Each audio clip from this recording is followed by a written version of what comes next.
making news. Mayor Spencer again asks the state-appointed police board to show a little respect. I'll make a note. Noted. I'm Michael Calhoun with the latest. I'm Debbie Monterrey. Neighbors in Creve Coeur show up against new apartments. It sounds cool somewhere else, but not right there in that tiny little spot. That story on the way. This is AccuWeather meteorologist Joe Lundberg. Plenty of sunshine today, a warm breeze this afternoon, high 84. We'll get you the latest on Ahmaud Hardy, who was shot over the weekend at a concert in Mississippi, the Mizzou running back, and the Cardinals are back at it tonight in Sacramento. The trusted voice of St. Louis. KMOX AM St. Louis. KMOX FM Hazelwood. Always live on the free Odyssey app. This is CBS News on the Hour, your home for original reporting. I'm Deborah Rodriguez. 18 Americans exposed to the hantavirus on a luxury cruise ship are all in the U.S. now. 16 are being monitored at the University of Nebraska Medical Center. 2 others, including one who's tested positive, are quarantining at Emory University Hospital in Atlanta. The World Health Organization's Director General Tedros Ghebreyesus.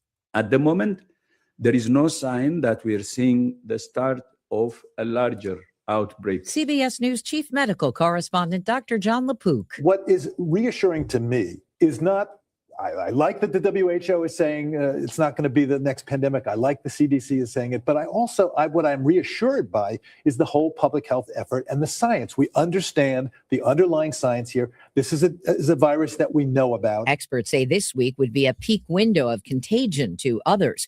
We're just in from overseas. A Spanish passenger on the MV Hondias has now tested positive. The national average for gas at $4.50 today, and President Trump is forging ahead with his push to suspend a federal tax. Gas Buddies' Patrick DeHaan. If Congress approves a federal gas tax holiday of 18.4 cents, motorists would likely be feeling the impact rather quickly, but they may not visibly see a reduction if the price of oil is going up in the backdrop. President Trump leaves for China this afternoon for a high-stakes visit with Xi Jinping. On the agenda, the Iran war and U.S. weapon sales to Taiwan. President Xi would like us to have discussion. Many things I'll talk about. Analysts say China could play a role in helping to end the Iran war if it gets concessions from the U.S. The mayor of Arcadia, California, just outside L.A., has agreed to plead guilty to acting as an agent for China. Mayor Eileen Wang admitted she worked with her former fiance to push pro-Chinese propaganda on the website U.S. News Center. The fiance was sentenced to 4 years in prison for a similar charge earlier this year. Assistant U.S. Attorney Amanda Elbogen. Really undermines our national security, and it undermines the democratic fabric of our society. Wang resigned as mayor. City Council member Sharon Kwan. Al-Qaeda is resilient. We can move forward being honest, transparent, and committed to accountability. Michael Wallace, CBS News. Want to stay young? Head to a museum or the opera. I'm Vicki Barker in London. Daisy Fancourt leads a University College London team studying patterns in our DNA that determine aging. We can look at these patterns to see if someone is older or younger than the number of birthdays they've had. And we found that people who engage more in the arts have got this younger epigenetic age. This is CBS News. The stars shine brighter on CBS Morning. This is a slam dunk. So cute. Gail came in singing for me today. On CBS Mornings. It is 6:03, and right now in downtown St. Louis, we have clear skies, sunshine, 53 degrees. I'm Debbie Monterrey. And I'm Tom Ackerman. Add another lawsuit to the pile in the St. Louis policing fight. The vote in closed session by the state-appointed board takes the city to court, arguing the city's proposed budget underfunds the department by tens of millions of dollars. It comes weeks after the city's suit to overturn the state takeover of the department altogether. Mayor Kara Spencer, who sits on the board, objected to the meeting being called on short notice over Mother's Day weekend. This is no way to conduct business, having calling a meeting on a holiday and providing no feedback to a member of the board or any of us. Nobody that I've talked to here this morning knows the purpose of this, and I just think it's a fortunate way to do business. She only got this response. I'll make a note. Noted. The mayor has complained almost every state police board meeting about not being looped in until the last minute, often on holidays or late the night before. State law gives the city 1 week to respond to the new lawsuit and requires a judge to hear arguments within 10 days. Michael Calhoun, KMOX News. The board says its request includes nearly $12 million for technology upgrades, including a new radio tower to strengthen emergency communications. Another $15 million would go toward maintaining the more than 24 buildings the department now oversees. St. Louis planners who want to keep data centers from crowding people out of downtown. Their proposed zoning rules were up for public hearing last night. The rules would limit how many server rooms can sit shoulder to shoulder in the same stretch of blocks. Lead city planner Miriam Keller says data centers can help fill the vacant office and warehouse buildings downtown and help anchor tech-oriented business districts. But there's a worry on the other side. It's a double-edged sword, right? Like, we don't want so many that downtown starts to lose, or we sort of undermine downtown's vitality as a place of gathering and activity, as the kind of the core of our region's economy. The proposed rules have a density cap, only one building size data center per 300-foot radius. A second one in that same radius would be limited to about 30% of its building. Ground floors, in most cases, would have to be set aside for active uses like restaurants, retail, or anything that keeps people on the sidewalks. A 147-unit apartment rezoning in Creve Coeur drew a long list of concerns last night. There's already too many kids. There's 4 elementary schools, 1 middle school, and 1 high school. I don't know, with this huge structure with 147 units, where are all these kids going to go to school? That's Sheila Smith, a Spady Lane resident with a daughter at Spady Elementary. Other concerns include traffic on Grazer Road, parking, stormwater, and a 4-story building neighbors say would look directly into their backyards. The council tabled the bill on a separate question about tax incentives. Before they did, Councilman Drew Newman spoke to the room about the language he'd heard from some opponents about people who rent apartments. I don't know if this is going to go forward or not. But if it does, the people who move into Grazer Station are not going to be your enemies.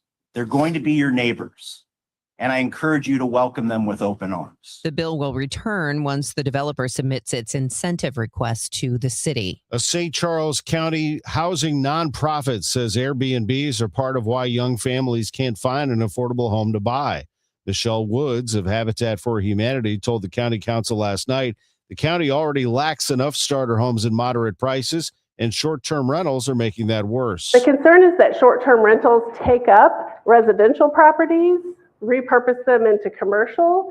And since there's already a lot of pressure on the market right now that's causing prices to spike, any additional pressure is a concern, even if it's just a small part of the problem.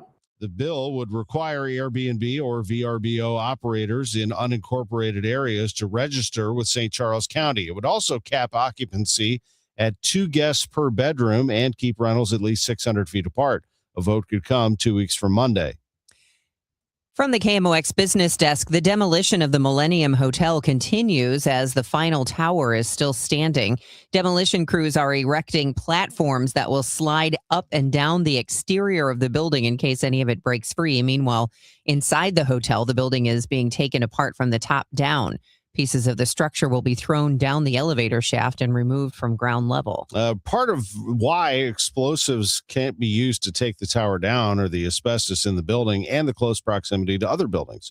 A crew member tells KMOX they are so close to other hotels that the blast from a controlled demolition could blow out their windows too. It is 6:08. We'll take a look at traffic and weather in 2 minutes. I'm Dr. Colleen Bosler with the Audiology Center, and I'm talking with my associate, Dr. Adam Voss.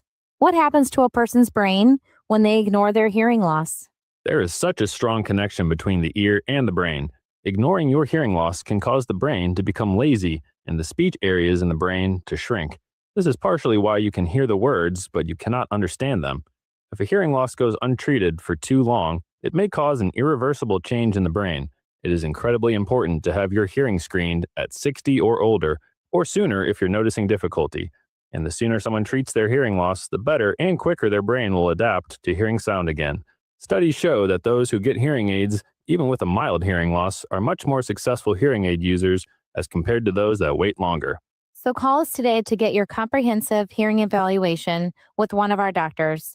636-441-7470, or visit us online, theaudiologycenterstl.com. I'm Bob Burke, founder and chairman of Burke America Parts Group, a family of brands that includes RepairClinic.com, an appliance and HVAC parts solution company that's grown into an international brand.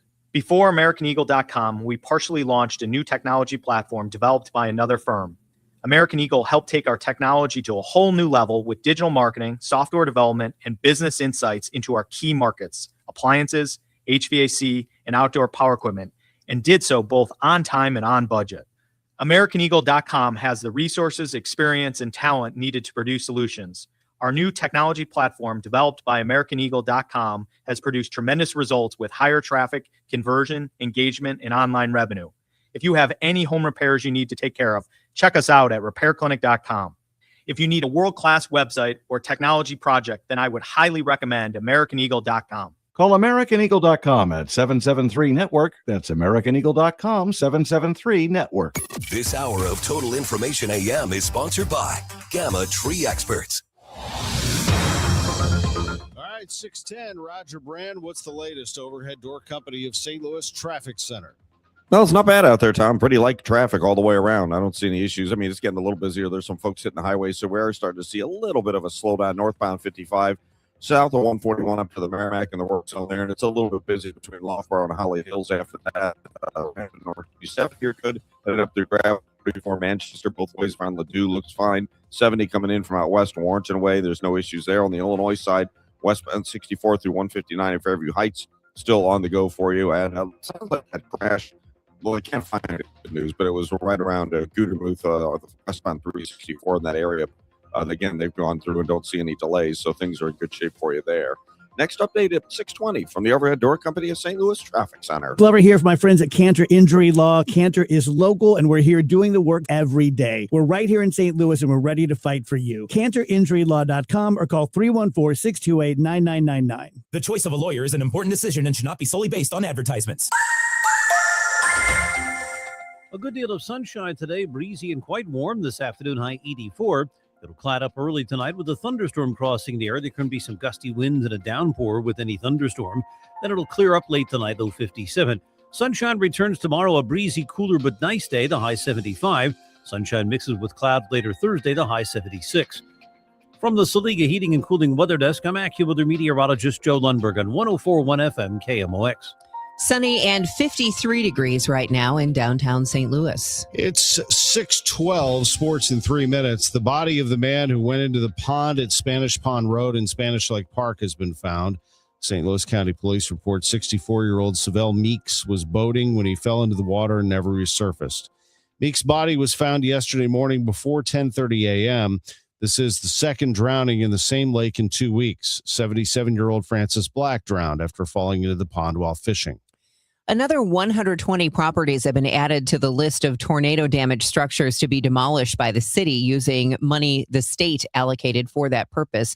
But as many as 1,600 properties may eventually make that list. According to the city's recovery office, 36 demolitions are underway or done. About 75% of those properties were vacant or condemned before the tornado hit. The tornado damaged or destroyed more than 5,000 structures, causing about $1.6 billion in damages. According to the Business Journal, the city has received more than 2,200 applications for its home stabilization and repair program, with work completed for 23 of those requests. The City of St. Louis Board of Police Commissioners is seeking a quick answer to a key question. How large of a budget are they entitled to?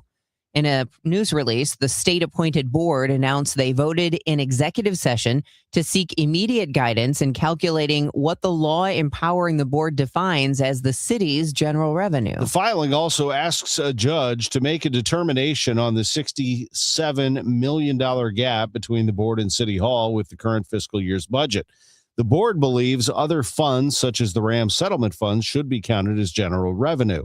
The city recently filed a lawsuit seeking to invalidate the law that moved control of the police department to the state-appointed board when the budget negotiations reached an impasse.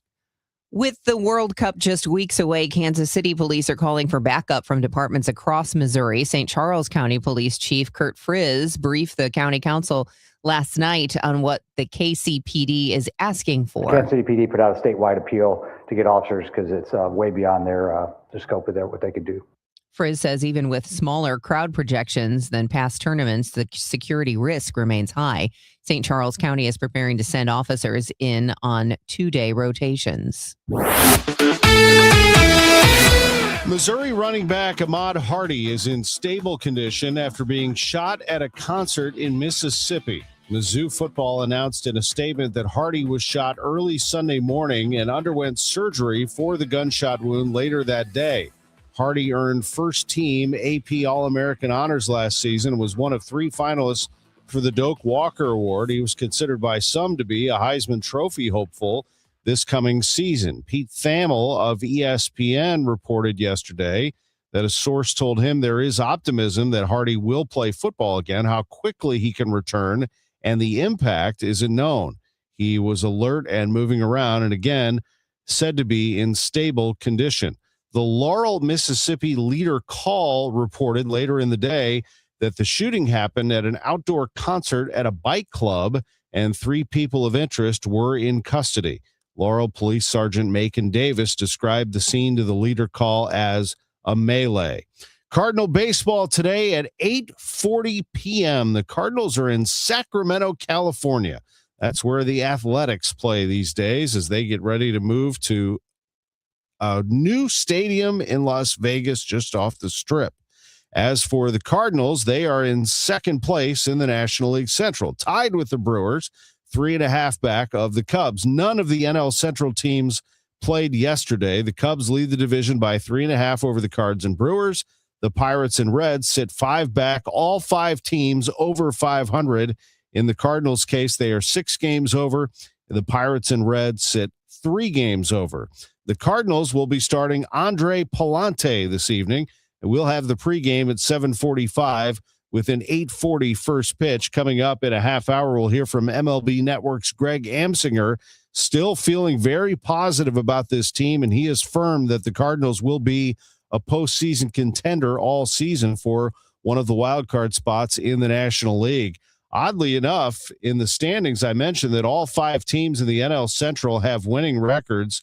Only 4 teams in the American League have winning records, period. And that would be Tampa Bay, the Yankees, Cleveland, and these Athletics, who the Cardinals are playing tonight. The A's lead the AL West by 2 games with a record of 21-19. Cleveland leads the Central with a record of 22-21. Cardinals have a better record than both of them. The top team in the American League, the Tampa Bay Rays, they actually currently have the second best record in all of baseball with the Braves 28-13. The Rays are 27-13. Stanley Cup playoffs, the Colorado Avalanche have a 3-1 series lead. They beat Minnesota on the road last night 5-2. They take a 3-1 series lead home. NBA playoffs, Cleveland even things up with Detroit, 112-103 win over the Pistons. That series is now tied at 2. And the Oklahoma City Thunder, the defending NBA champions, swept the Lakers, 115-110 win in Los Angeles. The Redbird Report was sponsored by Restoration One of Greater St. Louis. I'm Tom Ackerman on the home of the Cardinals, 104.1 FM, KMOX. Hi, Margaret with Eamon, Gantner, and Capriano. Our St. Louis Baseball Cardinals reset last season. Now they're planning for the long term. Have you thought about a long-term plan for your family? A will, a trust, powers of attorney? Eamon, Gantner, and Capriano can guide you with a personalized estate plan. Sign up for our free webinar on our website, yourestateMatters.com. Learn more about estate planning, get some answers, list your questions, then schedule a consultation. You can plan for your family, your favorite charities, taxes, your long-term care, and even your pets now, before the courts do it for you later. Eamon, Gantner, and Capriano, yourestateMatters.com. The choice of an attorney is an important decision and shouldn't be based solely on advertising. One of the great things about the Missouri Athletic Club is they are always changing. They're always building. They're rehabbing. They're doing new construction. They're innovative. And the latest, the MAC Clayton just set foot in there not a couple of weeks ago, saw it for the first time at the ribbon cutting. Oh, my goodness, what a job they did. on the 14th and 15th floors of the Pierre Laclede Center in Clayton, with restaurants and a bar. I mean, it's just fantastic. Now, they do this, though, at all of their clubs. So the downtown location at 405 Washington Avenue, just a few years ago, they renovated the Jack Buck Grill. It is spectacular. They did a great job. There's pictures of Mr. Buck all throughout the Jack Buck Grill, a lot of references to KMOX. It's just a fantastic place. And the MAC West, they are going to redo some of the dining there, as they already did with their athletic facilities there. 1903 dining room, 1903 bar, both renovated, just one after the other. They continue to upgrade for our members and guests. The Missouri Athletic Club. Total Information AM. The news continues on 104.1 FM KMOX. It is 6:20. This is Total Information AM. I'm Debbie Monterrey, along with Tom Ackerman. Roger Brand joins us from the Overhead Door Company of St. Louis Traffic Center with the latest on your ride in. Well, just some slow going on the south side right now, Debbie. This traffic reports a service of S&L Coins, northbound 55 north of Richardson up to the Merrimack River is pretty busy. Then again, from the Union Road overpass, you got pockets up through Virginia where it's getting pretty heavy. So the delays are getting longer, but so far mostly just a slowdown through those areas. North 270 still looks great as you get on from 55 up through Gravois past 44 up around the work zone 64. Ladue, everything's okay. Still looking good. Southbound 61 coming down from Highway P onto 64 or 70. Take your pick. They're both hustling along there from the split across the Missouri River bridges. Still look good on the Illinois side at the Poplar and Muso Veterans Bridge, although, again, in the work zone, starting to see a little bit of a slowdown westbound 64 passing 159. Next update at 6:30 from the Overhead Door Company of St. Louis Traffic Center. S&L Coin. We buy gold and silver coins, silver and gold jewelry. Also buying gold-filled and silver plates. Before you sell, call S&L. 314-544-3600. 314-544-3600. S&L Coin. Spring in St. Louis has been fantastic. We have a great day today. Sunny, breezy, very warm this afternoon. A high of 84 degrees. Mostly cloudy early tonight. Chance of a thunderstorm in places. Then clearing late, low 57. Tomorrow, sunshine, breezy, and pleasant, high 75. Thursday, sunshine and nice with a high of 76. It's 54 right now.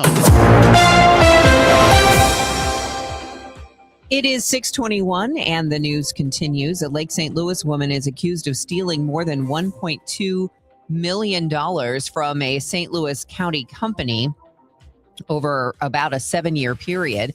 44-year-old Carrie Bertels turned herself in yesterday and pleaded not guilty to using a corporate credit card for roughly 7 years on things like personal vacations, jewelry, and flights. According to the Business Journal, she was indicted on 5 counts of wire fraud, which has a maximum penalty of 20 years in prison. The Lewis and Clark Confluence Tower reopens this week. 185-foot observation tower at the confluence of the Mississippi and Missouri rivers has been closed since last year. The closure came during a $3 million renovation that includes an upgraded visitors center, a children's playground, public art installations, and a park expansion. The reopening ceremony is Thursday, and the tower will then be open Wednesday through Sunday from 10. Owned by the Village of Hartford, the renovation was led by the Great Rivers and Routes Tourism Bureau with a $2.5 million capital grant from the Illinois Tourism Bureau. The out-of-town owners of an historic Washington Avenue building stepped up to pay their delinquent tax bill. Due to that, the Curley building is now off the list for an upcoming city land tax sale. The Curley building opened in 1899 as the Curley Clothing Factory when the street was the city's garment district. Kansas City-based Lotus Hospitality bought the building in 2022 with plans for a hotel that so far hasn't materialized. They owed the city more than $277,000 in back taxes. A Missouri congressman who pushed for years to declassify UFO records says the Trump White House's first batch is small potatoes. It's all of the files that are mostly like predator drone videos from the Department of War, videos that that are low-hanging fruit. People have been talking about it. There have been so many military personnel that have seen these videos. So they weren't really, while they were still classified, they weren't really that secret because most people know about these videos. Republican Eric Burleson of Springfield sits on the House Oversight and filed the UAP Disclosure Act of 2025. It would require federal agencies to preserve unidentified phenomena records and turn them over to the National Archives. In good hands. That's how experts say they feel about the care being given to Americans at a special medical facility in Omaha. They're being quarantined there after getting off the hantavirus-stricken cruise ship. We get more from KMOX Health Editor Fred Bottomer. Vanderbilt Medical Center infectious disease specialist Dr. William Schaffner says the repatriated Americans are in good hands at the Omaha Medical Facility. They are well experienced in knowing how to deal with patients safely and effectively who have exotic infections that we haven't seen elsewhere. They will take good care of the patients while taking good care of themselves. Dr. Schaffner says the hantavirus is not a new disease like COVID was, and we've been studying it for decades, although there's still no treatment other than supportive care.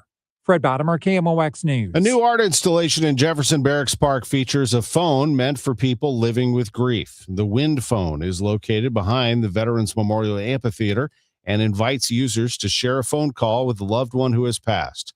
Artist Catherine McKay says she was inspired to install the piece after losing her mother in 2020. One thing in particular about the phone is that's a way to connect with somebody. And my mom and I, before she died, we only talked on the phone. It was the only way for us to connect to each other. It was through that phone.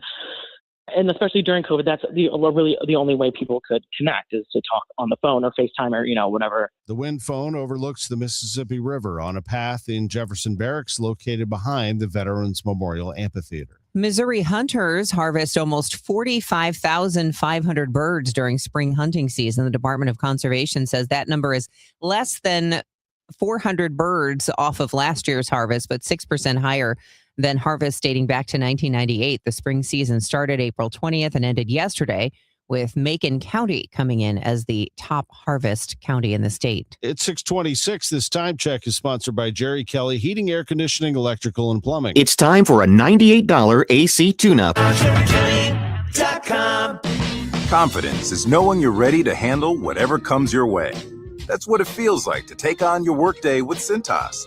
They make sure your AEDs are up to date, your fire extinguishers are tested and inspected, your floor mats are cleaned and delivered, and your workwear looks good, feels good, and is freshly laundered with the Cintas Apparel Plus program. So are you ready to take on today? Visit Cintas.com. Oh, I'm ready! And get ready for the workday. Hey, I'm Mike Slater. My dad passed away at the age of 63. It's out of nowhere. Had a stroke. Super hard, obviously, for the whole family, but my dad had life insurance. This is why I have life insurance for my family, for my wife and 4 kids. And the best place to get life insurance is ethos.com because you can do it in 10 minutes. And there's no medical exam and no blood test, just a few health questions. Get life insurance in 10 minutes so your family is protected. Ethos, ETHOS, ethos.com/Mike. I've been burned before. I was just repeating the same patterns. It turns out I had a type. Workplaces everywhere are looking for love. And by love, we mean the easy way to order food at work. Easy Cater. I thought ordering from great restaurants at work had to be complicated, but then I met Easy Cater. So many options, so flexible, and when I ordered for 50 gluten-free vegans without going over budget, I knew I'd found the platform I wanted to do life and lunch with. Fall in love with Easy Cater. Start an order at easycater.com. This is the story of the one. As a procurement manager for a hospital system, she keeps every facility in her network stocked and ready. That's why she counts on Grainger to be her single source for thousands of products, from disinfectants to lighting, air filters, and more. And with fast, dependable delivery, Grainger helps her keep every facility stocked, safe, and running smoothly. Call 1-800-GRAINGER, click Grainger.com, or just stop by. Grainger, for the ones who get it done. Spring cleaning rule number 1, out with the old, in with the new. And frankly, your family's old internet connection is a dinosaur. Upgrade to the 1 gig modern family standard from i3 Broadband. It's 100% true in-home fiber with equal upload and download speeds, so your teenager's gaming won't crash your video call. Even better, we're currently offering our longest price guarantees ever on our gig speed internet services. Say goodbye to exploding promo prices and hello to budget certainty. Visit i3broadband.com/radio and start your spring off right. This is Congressman Bob Onder. Americans demanded border security, and House Republicans delivered. According to the Department of Homeland Security, for 10 consecutive months, U.S. Customs and Border Protection has reported 0 illegal aliens released at the border. I'm proud to have worked with the Trump administration to secure our southern border and uphold our immigration laws, and will keep fighting to advance strong policies that protect Missourians and keep America safe. Paid for by official funds authorized by the House of Representatives. Nothing makes a gathering great like Eggland's Best Eggs. They're just so delicious with better nutrition, too. For us, it's eggs any style, as long as they're the best. Eggland's Best. Better taste, better nutrition, better eggs. If you owe the IRS, you have a legal issue, and you need the Lance Drury Law Firm. We'll protect your rights. Log on at lancedrurylaw.com. All Access with Ollie Marmol on the Gas House Gang. I think St. Louis likes watching a team that plays the game the right way, that plays the game hard, that never gives in. And those are the things we can control, and we'll hold ourselves, I'll hold myself accountable to, and then let everything else play out. But I think it's hard not to like this group. It's hard to watch them and not get excited about their style of play. Those are the things we can control at the moment. Ollie Marmol, Tuesdays at noon on KMOX. It is 6:30, and right now it's sunny, 54 degrees in downtown St. Louis. I'm Debbie Monterrey. And I'm Tom Ackerman. Roger Brands in the Overhead Door Company of St. Louis Traffic Center. We're rolling along, getting a little busier out there as you hit the highway, so just be prepared. There's definitely more volume. There's a stall northbound 55 near Gravois downtown.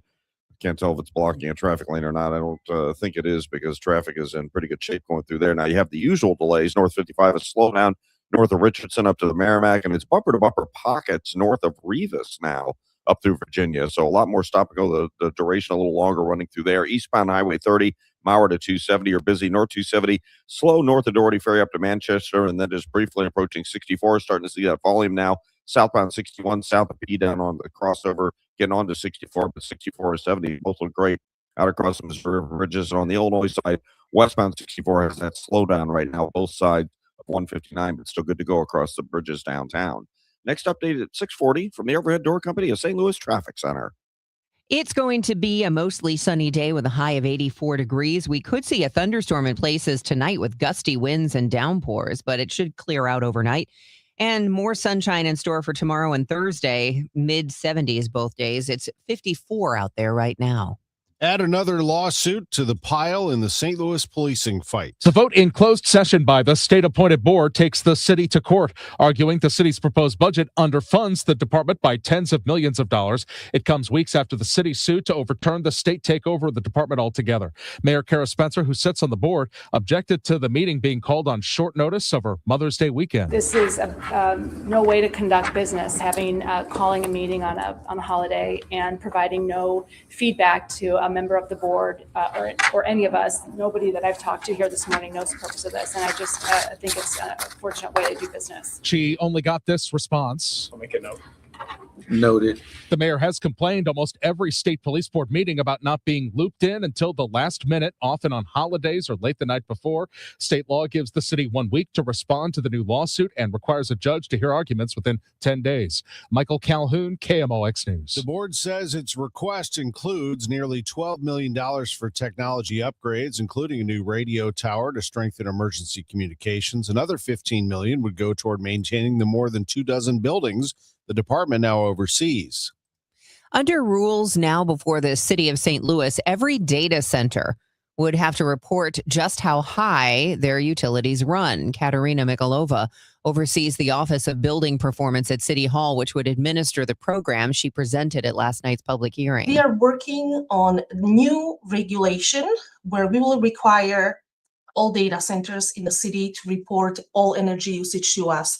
And when I'm talking about all energy usage, I'm mentioning all utility types. So not only electricity and the solar panels, but also diesel usage and any other fuel usage.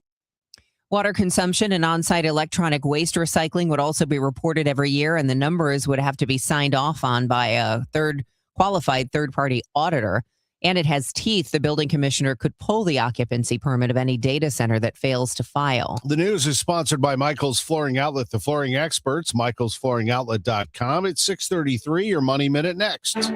Inflation is squeezing budgets, and global events can shake markets overnight. If you're close to retirement, you don't get unlimited do-overs. So this is not the time for, I hope it works out. That's why Steve All and the team at the All Financial Group are hosting an upcoming educational seminar called Retirement Simplified. You'll learn how rising costs could drain your spending power, how political and economic headlines can impact your returns, dealing with issues like taxes, outliving your money, and long-term care. Retirement Simplified, May 19th and 21st. It's complimentary, but you must qualify to attend. 636-230-8824 or at yourmoneymattersstl.com. Investment advisory products and services made available through Impact Partnership Wealth, LLC, IPW, or registered investment advisor. Neither the firm nor its agents or representatives may give tax or legal advice. Individuals should consult with a qualified professional for guidance before making any purchasing decisions. The All Financial Group is not affiliated with nor endorsed by the U.S. government or any other government agency.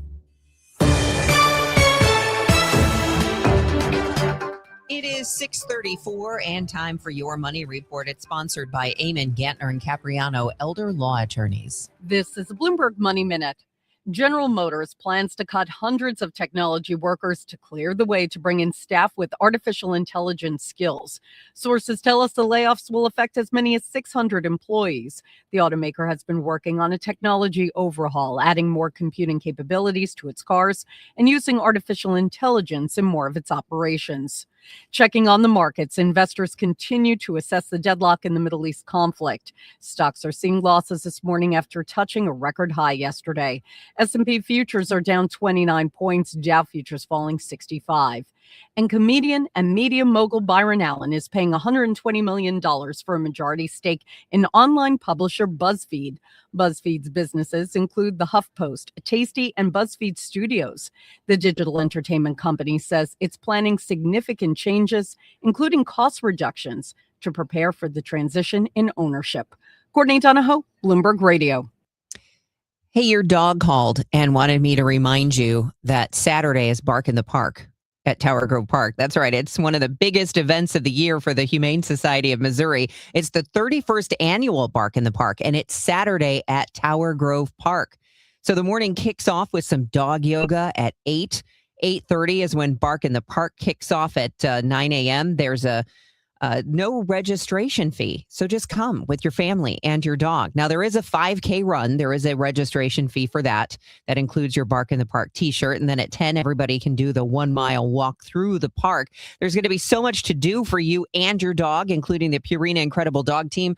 My dog Lola loved it last year. She was watching intently. Of course, she doesn't do any of the tricks, but there's also live food, a beer tent, and all the dogs just really seem to enjoy it and each other. And it is a wonderful day for the Humane Society of Missouri, which does so much every day to help not just dogs, but animals all across the state. So get online right now at hsmo.org/bark. You can register for the 5K or learn about all the other fun free activities. It's Bark in the Park at Tower Grove Park this Saturday with the Humane Society of Missouri. Spring is showing up and showing out. Give your yard its own moment with limited time deals from Lowe's. Grab select 1.5-gallon annuals hanging baskets, 2 for only $15. Plus, we've got Miracle-Gro 0.75 cubic foot garden soil, 5 bags for just $10. A little dirt, a little color, and we are so back. Our best lineup is here at Lowe's. Valid 5/7 through 5/13. Selection varies by location. Excludes Alaska and Hawaii. Ready or not, summer is coming, and Wayfair's Memorial Day clearance is on now. Right now through May 25th, get up to 70% off everything home at Wayfair. Plus, score amazing doorbuster deals all sale long and surprise flash deals on Memorial Day. We're talking thousands of products at every style and budget. Now is the time to save big on must-haves for your patio, backyard, and beyond. These savings won't last, so don't wait. Shop Wayfair's Memorial Day clearance now through May 25th. Wayfair, every style, every home. This is the Gas House Gang from KMOX. Bernie Nicholas and the Gas House Gang, today at noon on America's Sports Voice, KMOX. It's 6:38. Republican Senator Josh Hawley says he is backing President Trump's push to suspend the federal gas tax to ease the squeeze drivers are feeling at the pump. It will take an act of Congress to produce the 18-cent a gallon discount at the pump. AAA reported the national average yesterday, $4.52 for a gallon of regular. The mayor of Arcadia, California, just outside of Los Angeles, has pleaded guilty to acting as an agent for China. Mayor Eileen Wang admitted she worked with her former fiancé to push pro-Chinese propaganda on the website U.S. News Center. Her fiancé was sentenced to 4 years in prison for a similar charge earlier this year. Wang has resigned as mayor.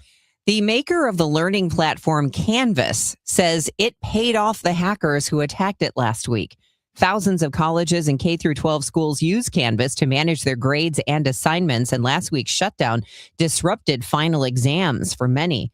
Canvas's parent company, Instructure, says it reached a deal with the hacking group Shiny Hunters for the return of the stolen data, including usernames and email addresses. The company did not say how much it paid. Coming up on 640, Roger Brand, what's the latest out there? Overhead Door Company of St. Louis Traffic Center.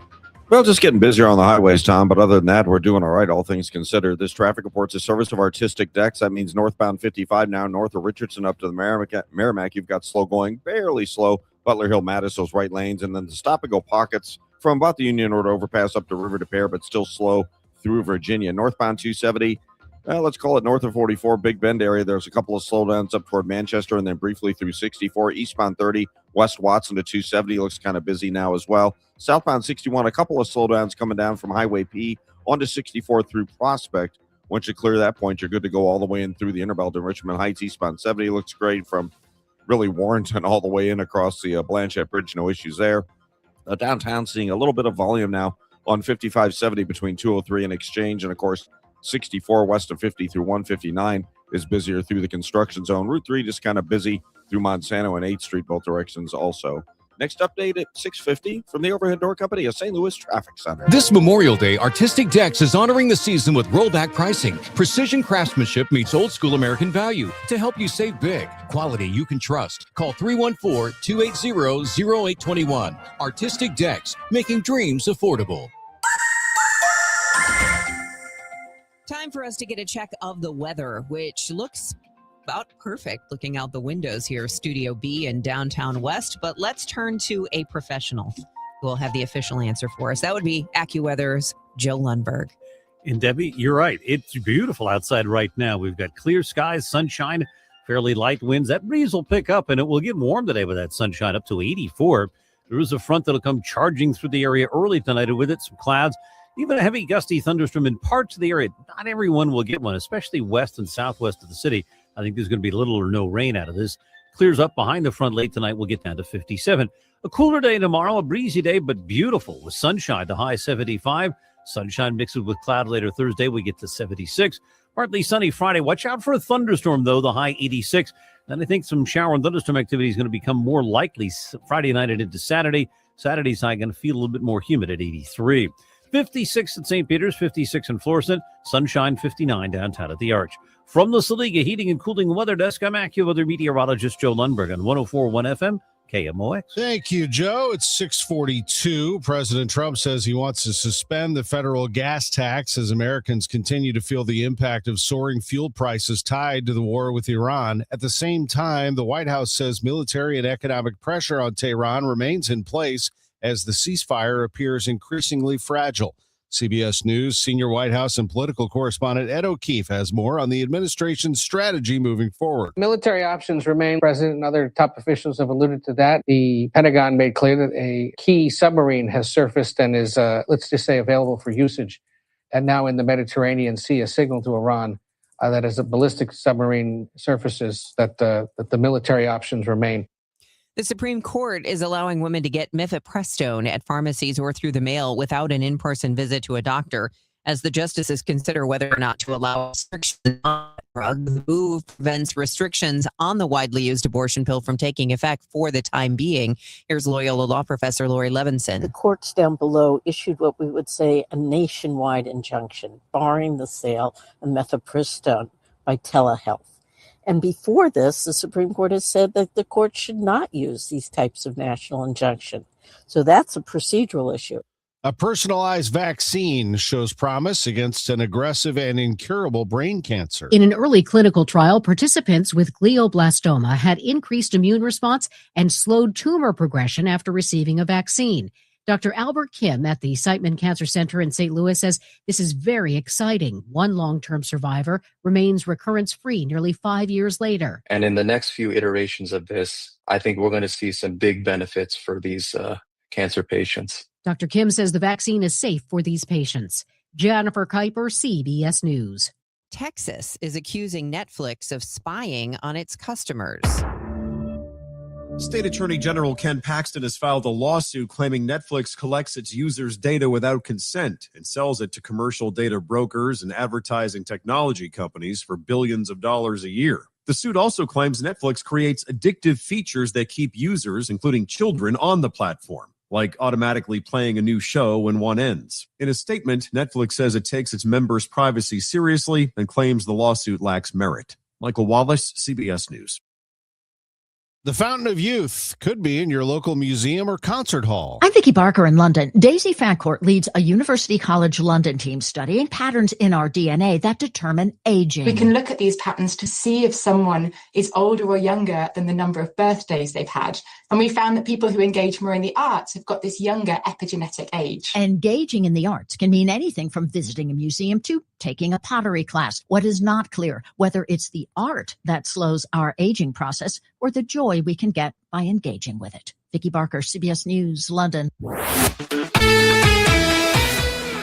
We're broadcasting not only on KMOX, but on YouTube, X, and Facebook. And one of our viewers, Steve Austin, 3125, says, man, I miss Jack Buck and Mike Shannon reporting on the ball game the previous night. Me too. We'll put that comment up there on the screen. If you want to follow us on YouTube, X, and Facebook, you can do that. I miss Jack and Mike all the time. In fact, Steve Austin, 3125, I'm going to play some Jack Buck and Mike Shannon for you at 7:15 just for that. I appreciate it. We do have John Rooney, Ricky Horton, Mike Claiborne doing a wonderful job with the broadcast these years, with Ryan Schulte engineering on the road, and Jim Jackson still, as Mike would say, pulls the levers and switches at the home booth at Busch Stadium throughout the season. And the Cardinals are good. They are 20 right now. They are 6 games over 500. They have in the NL Central a record of 23-17. And Greg Amsinger of MLB Network has been watching this very closely. He is from St. Louis and commented on the Gas House Gang yesterday. The Cardinals lost in walk-off fashion Sunday to the Padres 3-2. They were down to their last strike, the Padres were, when Nick Castellanos hit a home run off Riley O'Brien to send that to extra innings. Here's Amsinger. How you been? It was a good weekend. Look, I said this before, I'll say it again. When the Cardinals' losses look good, tip your cap, dude. That's a 99-mile-an-hour riding fastball up and in that Nick Castellanos turned around. That's a good pitch. Yeah, it really was. If that's how we lose games, that's a good day. Yeah, I mean, couldn't have a better situation. Your best pitcher's out there. It just hurts, It doesn't mean it doesn't hurt because you care and you love the team, but you get over it because the overall picture is a good series. This is why I like Greg so much, because Greg is the one guy in the world, I think, that could come up, watch you get punched in the stomach, and Greg can say, you know what? Hey, this is a good thing. You're going to throw up all that bad stuff you ate earlier. Let me tell you, you're going to be I'm a very right. optimistic person. I will agree with you. But I also have perspective, right? Like, when your losses look good, it means you're probably a good team. If they win that game, they're one strike away from winning that game. They're 14-6 on the road. 14-6 on the road if they win that game. That's the second best, I think, in all of baseball. Like, this is a team that's competing at a really high level. I try to tell my son this all the time. He's on a really high-level AAU basketball team now, right? But he's not scoring as many points as he did at the other AAU basketball team. And I go, London, by the end of this AAU basketball season, the modern version of London, that's his name, the modern version of London Amsinger would beat up the kid that was scoring 25 points a game for the other AAU basketball team. They're not even the same player. Even though you're scoring 10 points a game here, you're better than you were there. So it's perspective. Yeah, sure, you lost the game, but it's such a marathon. I do understand a lot of your listeners think the Cardinals should be 40-0. I understand that is a thing in St. Louis. But it is a marathon. It's not a sprint. And I like the way they're running right now. That's Greg Amsinger of MLB Network with us every Monday on the Gas House Gang. Today's show, Ollie Marble, the Cardinals manager, along with Bernie Miklasz, Chris Ranji, and me, will have it for you at noon on KMOX. The Cardinals are in Sacramento. They take on the A's tonight at 8:40 first pitch on KMOX. Stanley Cup playoffs. Colorado beat Minnesota 5-2 to take a 3-1 series lead. Oklahoma City swept the Lakers, and Cleveland evened things up with Detroit 2-2. Ahmad Hardy in stable condition after being shot at a concert in Mississippi over the weekend. He, as many reports say, is moving around and alert. His football future unclear. A little bit of clarity on the situation there, described as a melee at an outdoor concert near a bike club in Mississippi. We'll get into that a little bit more at 7:15. I'm Tom Ackerman on the home of the Cardinals, 104.1 FM KMOX, and Who's Hot, Who's Not, sponsored by St. Louis Composting, Growing Gardens, Making Memories, great company, located all throughout the St. Louis area, 9 different locations. That's one of the great things about them. The other one is compost, soil, and mulch on their website, stlcompost.com. You can find what you're looking for at stlcompost.com. They have dozens of options there between soil and mulch and compost. A fresh layer of mulch in your flower beds and around your trees is a great way to make your yard pop. You can do that right now before the summer hits.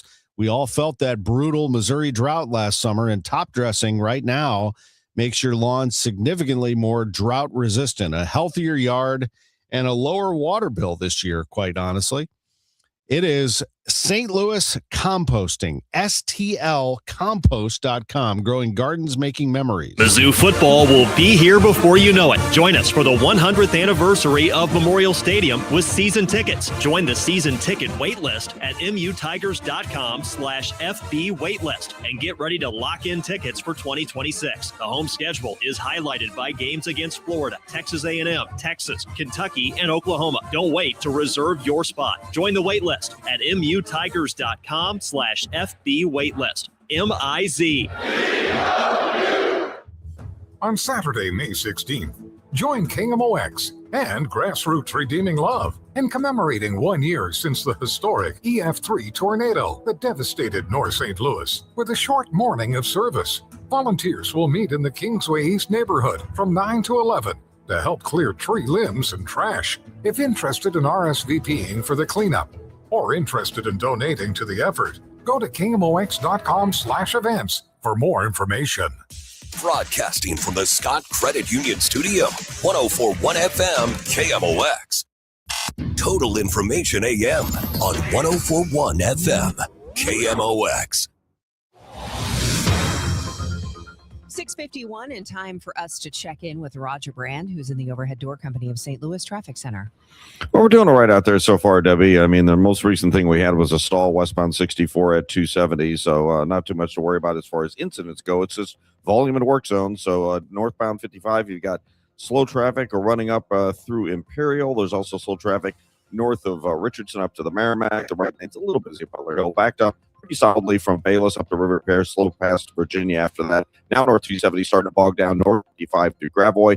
That run Big Bend Doherty Ferry area is a little slow, and then approaching 64. Southbound 61 Highway P down to 64 to Lake St. Louis Boulevard, busier the whole way through there. Westbound 64, the right lanes are a little slow handling to the Interbelt. Eastbound Highway 70 drivers east of K through TR Hughes, the only real slow spot running on that route right now. On the Illinois side, looks like we have a train crossing Route 3 at Queenie, a little bit of a backup each direction there. Westbound 64, both sides of 159 slow, but after that, you're good to go across the bridges.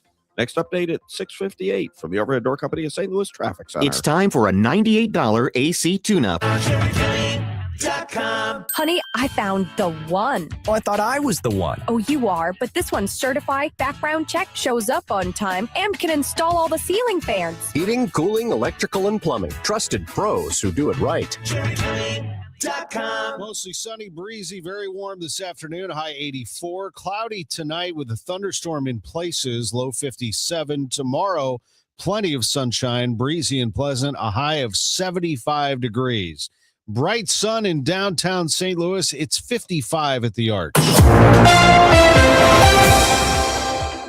The news continues at 6:53. Federal health officials say the government has the hantavirus outbreak linked to a cruise ship under control, stressing that the public health risk is far different from what the country faced during COVID. KMOX health editor Fred Bottomer reports. Dr. William Schaffner is an infectious diseases specialist at the Vanderbilt Medical Center. He says the repatriated Americans are in good hands in the Omaha Medical Facility. I have a great deal of confidence in how this is being handled. We may have a few more cases. This is not going to spread widely in our population or around the world. Dr. Schaffner says the hantavirus is not a new disease like COVID was, and we've been studying it for decades, although there's still no treatment other than supportive care. Fred Bottomer, KMOX News. St. Charles County is moving towards its first set of rules for short-term rentals like Airbnb and VRBO in unincorporated areas. Under a bill introduced last night, operators would have to buy a $200 two-year license, limit guests to 2 per bedroom, and stay at least 600 feet from any other licensed short-term rental. Parties and events would be banned. Michelle Woods of Habitat for Humanity told the county council the registration piece alone matters because the county is flying blind on the issues right now. This ordinance will help the county provide a clear picture on how many short-term rentals exist. So we applaud the county's efforts for this step. Properties inside or within a mile of the county's agricultural tourism overlay district, also known as much of wine country, would be exempt. A final vote could come in 2 weeks. St. Charles County will send police officers to Kansas City next month to help with security at the World Cup. The county council is taking up a mutual aid agreement covering matches and related events from June through July. Police Chief Kurt Fritz told council members last night they won't be needed as much as originally thought.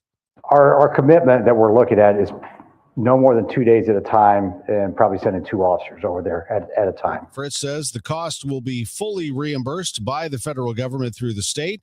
The council votes on the agreement in 2 weeks, just before the tournament kicks off. I heard it's somebody's birthday. Birthday excitement. It's your birthday. Happy birthday to my pal Lance Lynn. I'm going to be calling some games with him next week in the Missouri Valley Conference baseball tournament. The former Cardinal is celebrating a birthday today. Happy birthday, Lance. If you would like a birthday or anniversary announced during this segment, just email it to totalam@kmox.com, totalam@kmox.com. The birthday shout out is sponsored by Renner Garage Door, RENNER. Forward and back. Carol Darling of O'Fallon, Illinois is celebrating today, and happy birthday wishes going out to Tim Durbin and Kevin Anthony. It's the best birthday ever.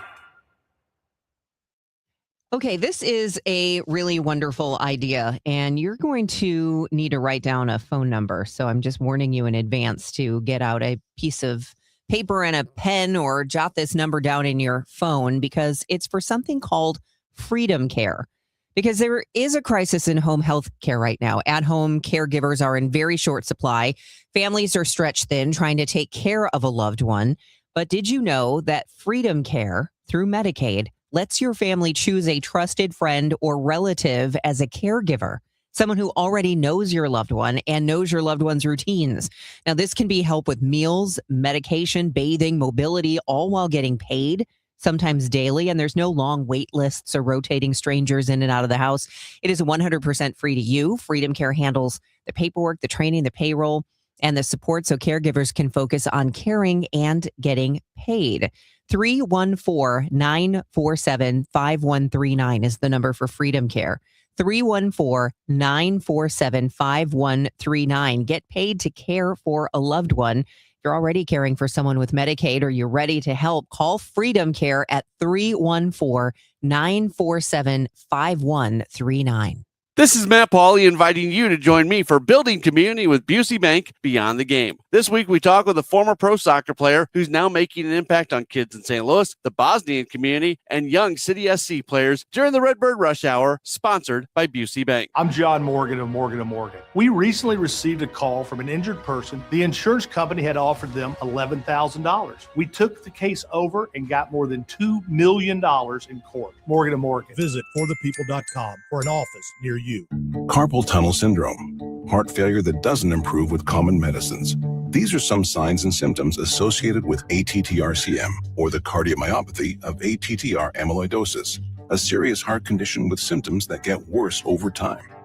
Amvuttra, vutrisiran, is a prescription medicine given by a healthcare provider that treats ATTR-CM in adults to reduce heart-related death, hospital stays, and urgent visits.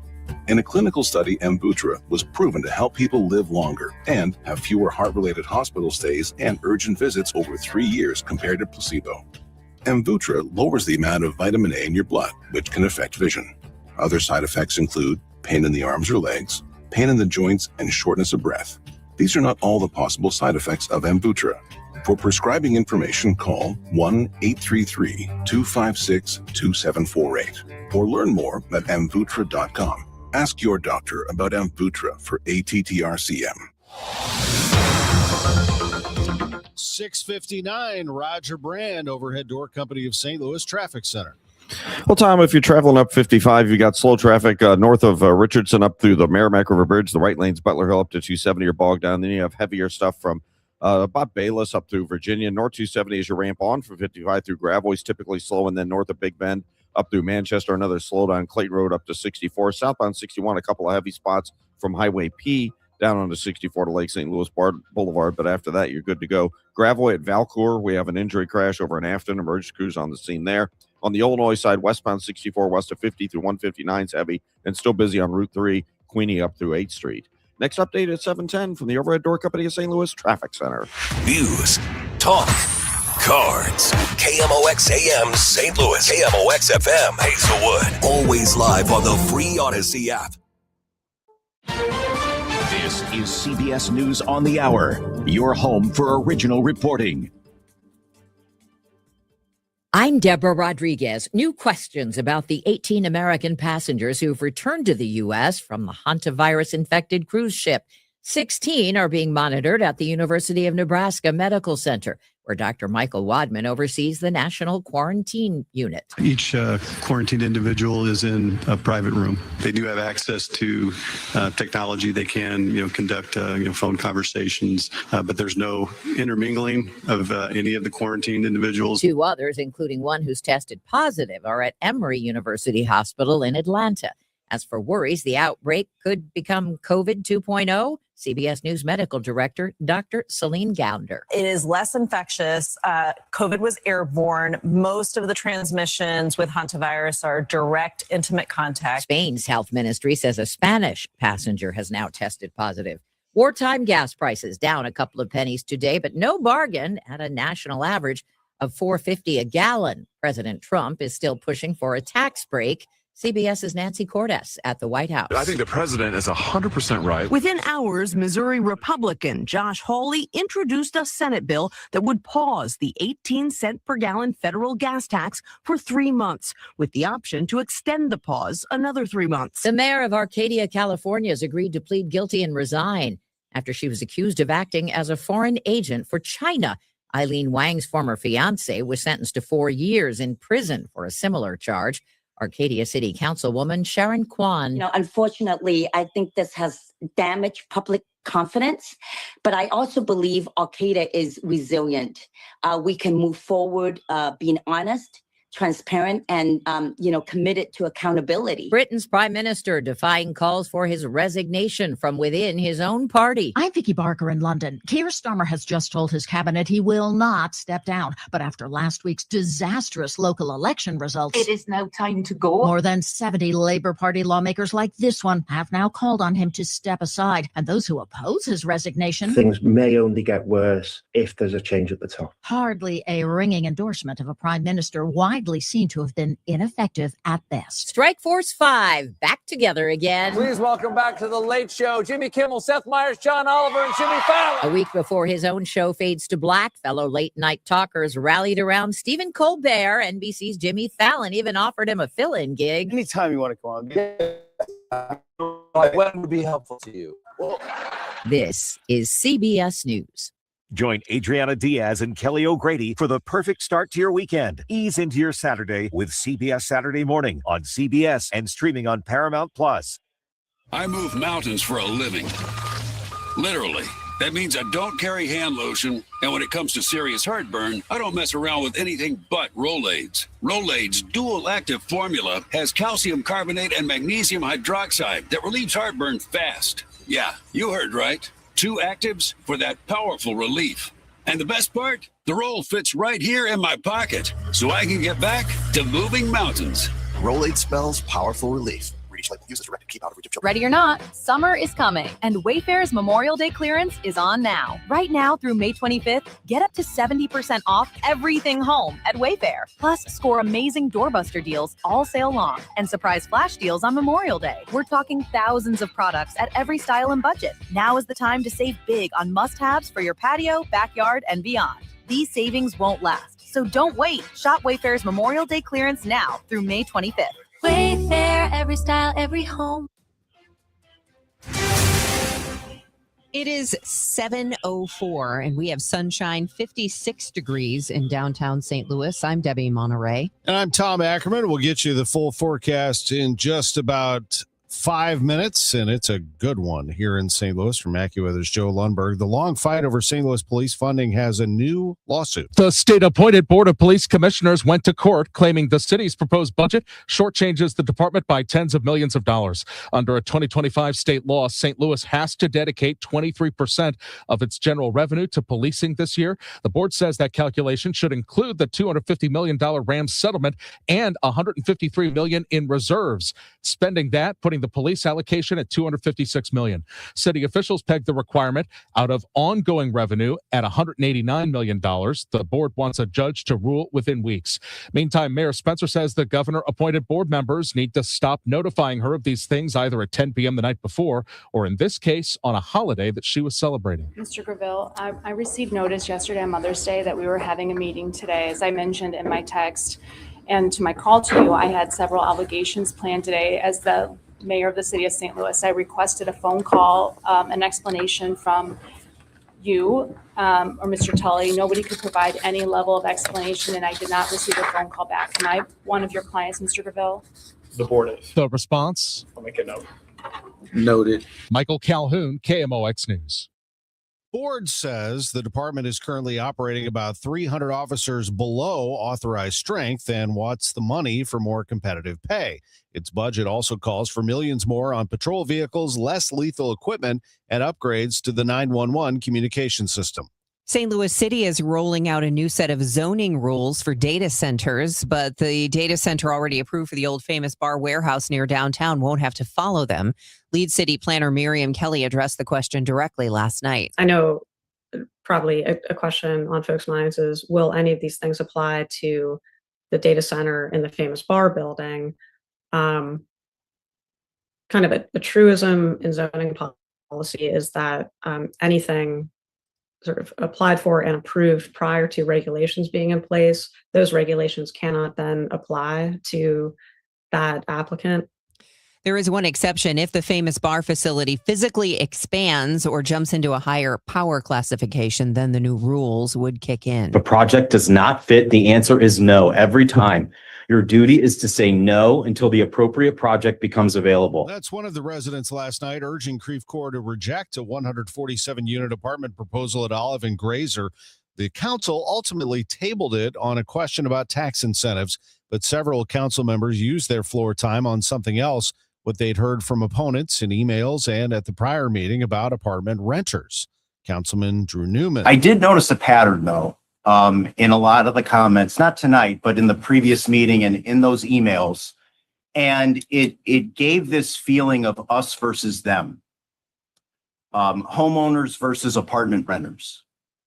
And some of you even referred to them as transients. The Grazer Station rezoning returns to council once the developer submits its incentive request to the city. There is no date for that. From the KMOX business desk, the out-of-town owners of an historic Washington Avenue building stepped up to pay their delinquent tax bill. So now the Curley building is off the list for an upcoming city land tax sale. The Curley building opened in 1899 as the Curley Clothing Factory when the street was the city's garment district. Kansas City-based Lotus Hospitality bought the building in 2022 with plans for a hotel that so far hasn't materialized. They owed the city more than $277,000 in back taxes. It is 7:08. We'll take a break here, and when we return, we'll take a look at traffic and weather here on the Voice of St. Louis, 104.1 FM, KMOX. When it comes to family law, a lot has changed in recent years, so assumptions can be costly. If you see or sense a change coming in your family life that could have legal implications, it's important to know where you stand. Getting good legal advice early is never a bad idea. I'm Joe Cordell of Cordell & Cordell. If you or anyone you know is facing a family law issue, start with a consultation. Visit CordellCordell.com. The choice of a lawyer is an important decision and should not be based solely upon advertisements. 600 Kelwood, St. Louis. For the last 33 years, you've discovered that at Banner Construction, we pride ourselves on quality craftsmanship. We believe the single most important decision homeowners must make when considering an exterior restoration project is, who do you hire? At Banner, we provide well-engineered, meaningful, long-term solutions to transform your home into the pride of the neighborhood. Let us help you fall in love with your home all over again. Call 314-569-1050 or visit bannerconstruction.com and have a banner day. Stan Musial, he missed a season in his prime to serve his country in the Navy. Honor a legend on Saturday, May 16th, when the Cardinals face the Kansas City Royals. Fans can secure a Stan Musial military bobblehead presented by Coca-Cola and Deerbirds. This patriotic collectible celebrates Stan's Hall of Fame career and his service to our country. A true symbol of character on and off the field. A tribute worth displaying and remembering. Don't miss it. Get tickets and details at cardinals.com/promotions. Some Sundays are made for the water. Sunday, May 17th, as the Cardinals take on the Kansas City Royals, make it a ballpark day too. That day, you can score a Cardinals boat tote presented by Coca-Cola and Walmart. A classic summer bag that fits right in from the dock to the dugout. It's ready for long weekends, sunny afternoons, and whatever plans you have next. Get tickets now at cardinals.com/promotions. This hour of Total Information AM is sponsored by Gamma Tree Experts. Do you know what happened in downtown St. Louis 60 years ago today? We're going to tell you in 5 minutes in sports. Right now, here's Roger Brand in the Overhead Door Company of St. Louis Traffic Center. Well, Tom, we're typically slow coming in on northbound 55 this morning. Just the delays coming up through north of Richardson up through the Merrimack. The right lane's bogged down Butler Hill to 270. Then you got the bumper-to-bumper pockets running from Bayless all the way up through Holly Hills, Virginia. North 270, a minor crash on the shoulder near the Tees Road overpass. Does not bother anybody because it's just slow as you ramp on from 55 through Gravois, Big Bend, all the way up through 64 to Ladue. South 270 is getting a little slow right around Ladue. Not that bad, though. Southbound 61, about midway between P and Wentzville Parkway now to Lake St. Louis Boulevard, or right before the Boulevard, the busiest part of that run. After that, it's clear settling all the way through the Interbelt. Eastbound 70 looks great across the Blanchette through the Rock Road. Downtown, we have a little slow traffic on the Poplar, not really that bad. 64 is slow, though, from 50 through 159. Next update is 720 from the Overhead Door Company of St. Louis Traffic Center. KMOX AccuWeather, mostly sunny today. Breezy and very warm this afternoon, high 84. Becoming mostly cloudy early tonight with a thunderstorm in the area. There can be some gusty winds and downpours. Then clearing late tonight, though, 57. For tomorrow, plenty of sunshine. Breezy and pleasant, high 75. Thursday, sunshine mixing with clouds, a nice day, the high 76. From the Saliga Heating and Cooling Weather Desk, I'm AccuWeather meteorologist Joe Lundberg on 104.1 FM, KMOX. It is sunny right now and 56 degrees in downtown St. Louis. It's 7:12. The body of the man who went into the pond at Spanish Pond Road in Spanish Lake Park has been found. St. Louis County Police report 64-year-old Savell Meeks was boating when he fell into the water and never resurfaced. Meeks' body was found Monday morning before 10:30. This is the second drowning in the same lake in 2 weeks. 77-year-old Francis Black drowned after falling into the pond while fishing. A Lake St. Louis woman is accused of stealing more than $1.2 million from a St. Louis County company. 44-year-old Carrie Bertels turned herself in yesterday, pleading not guilty to using a company corporate credit card for roughly 7 years on things like personal vacations, jewelry, and flights. According to the Business Journal, she was indicted on 5 counts of wire fraud and faces a maximum penalty of 20 years in prison. Only the main tower of the Millennium Hotel remains as its demolition begins. Well, the demolition of the main tower of the Millennium Hotel is underway, and here's how it's going to go. They're going to take the pieces from the top down to slowly disassemble the main tower of the hotel. Part of that is because of the asbestos that was found in the hotel, but also it is so close to neighboring buildings that they can't just blow it up and bring it down in one explosion, even without the asbestos, because it would blow out all the windows. So what they're going to do is start taking it apart piece by piece, and the pieces that they do take apart, they're going to chuck down the elevator shaft. Now, if you're looking at the outside, you'll see these lifts that they've constructed around the exterior of the hotel. That's more as a precaution. So if anything does fall off on the outside of the building, it doesn't come crashing down from multiple stories up. Outside the Millennium Hotel, Sean Malone, KMOX News. The Lewis and Clark Confluence Tower reopens this week. The 185-foot observation tower at the confluence of the Mississippi and Missouri rivers has been closed since last year. That closure came during a $3 million renovation that includes an upgraded visitor center, a children's playground, public art installations, and a park expansion. The reopening ceremony is Thursday, and the tower will then be open Wednesdays through Sundays from 10 to 4. The tower is owned by the Village of Hartford. The renovation was led by the Great Rivers and Routes Tourism Bureau with a $2.5 million capital grant from the Illinois Tourism Bureau. All right, the answer to that question, what happened in downtown St. Louis 60 years ago today? The first game was played at Busch Memorial Stadium, known now as Busch Stadium 2. Here's Harry Carey with the opening broadcast. This is Harry Carey with Jack Buck and Jerry Gross from the beautiful new Busch Memorial Stadium. And boy, I tell you, this is some sight. Some 50,000 people on hand. It's turned out to be a lovely evening.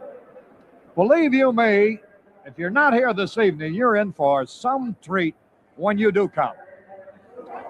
Because this is just about as magnificent an edifice as we've ever seen. Cardinals played in Busch Stadium 2 from 1966 to 2005, and some of the greatest memories in franchise history. Those two have been retired. Gorman Thomas has proven to be a tough customer. Sitter from the belt to the plate. A swing and a miss, and that's a winner. That's a winner. A World Series winner for the Cardinals. Porter throws his mask into the air. The players converge around the mound. The police arrive on the scene.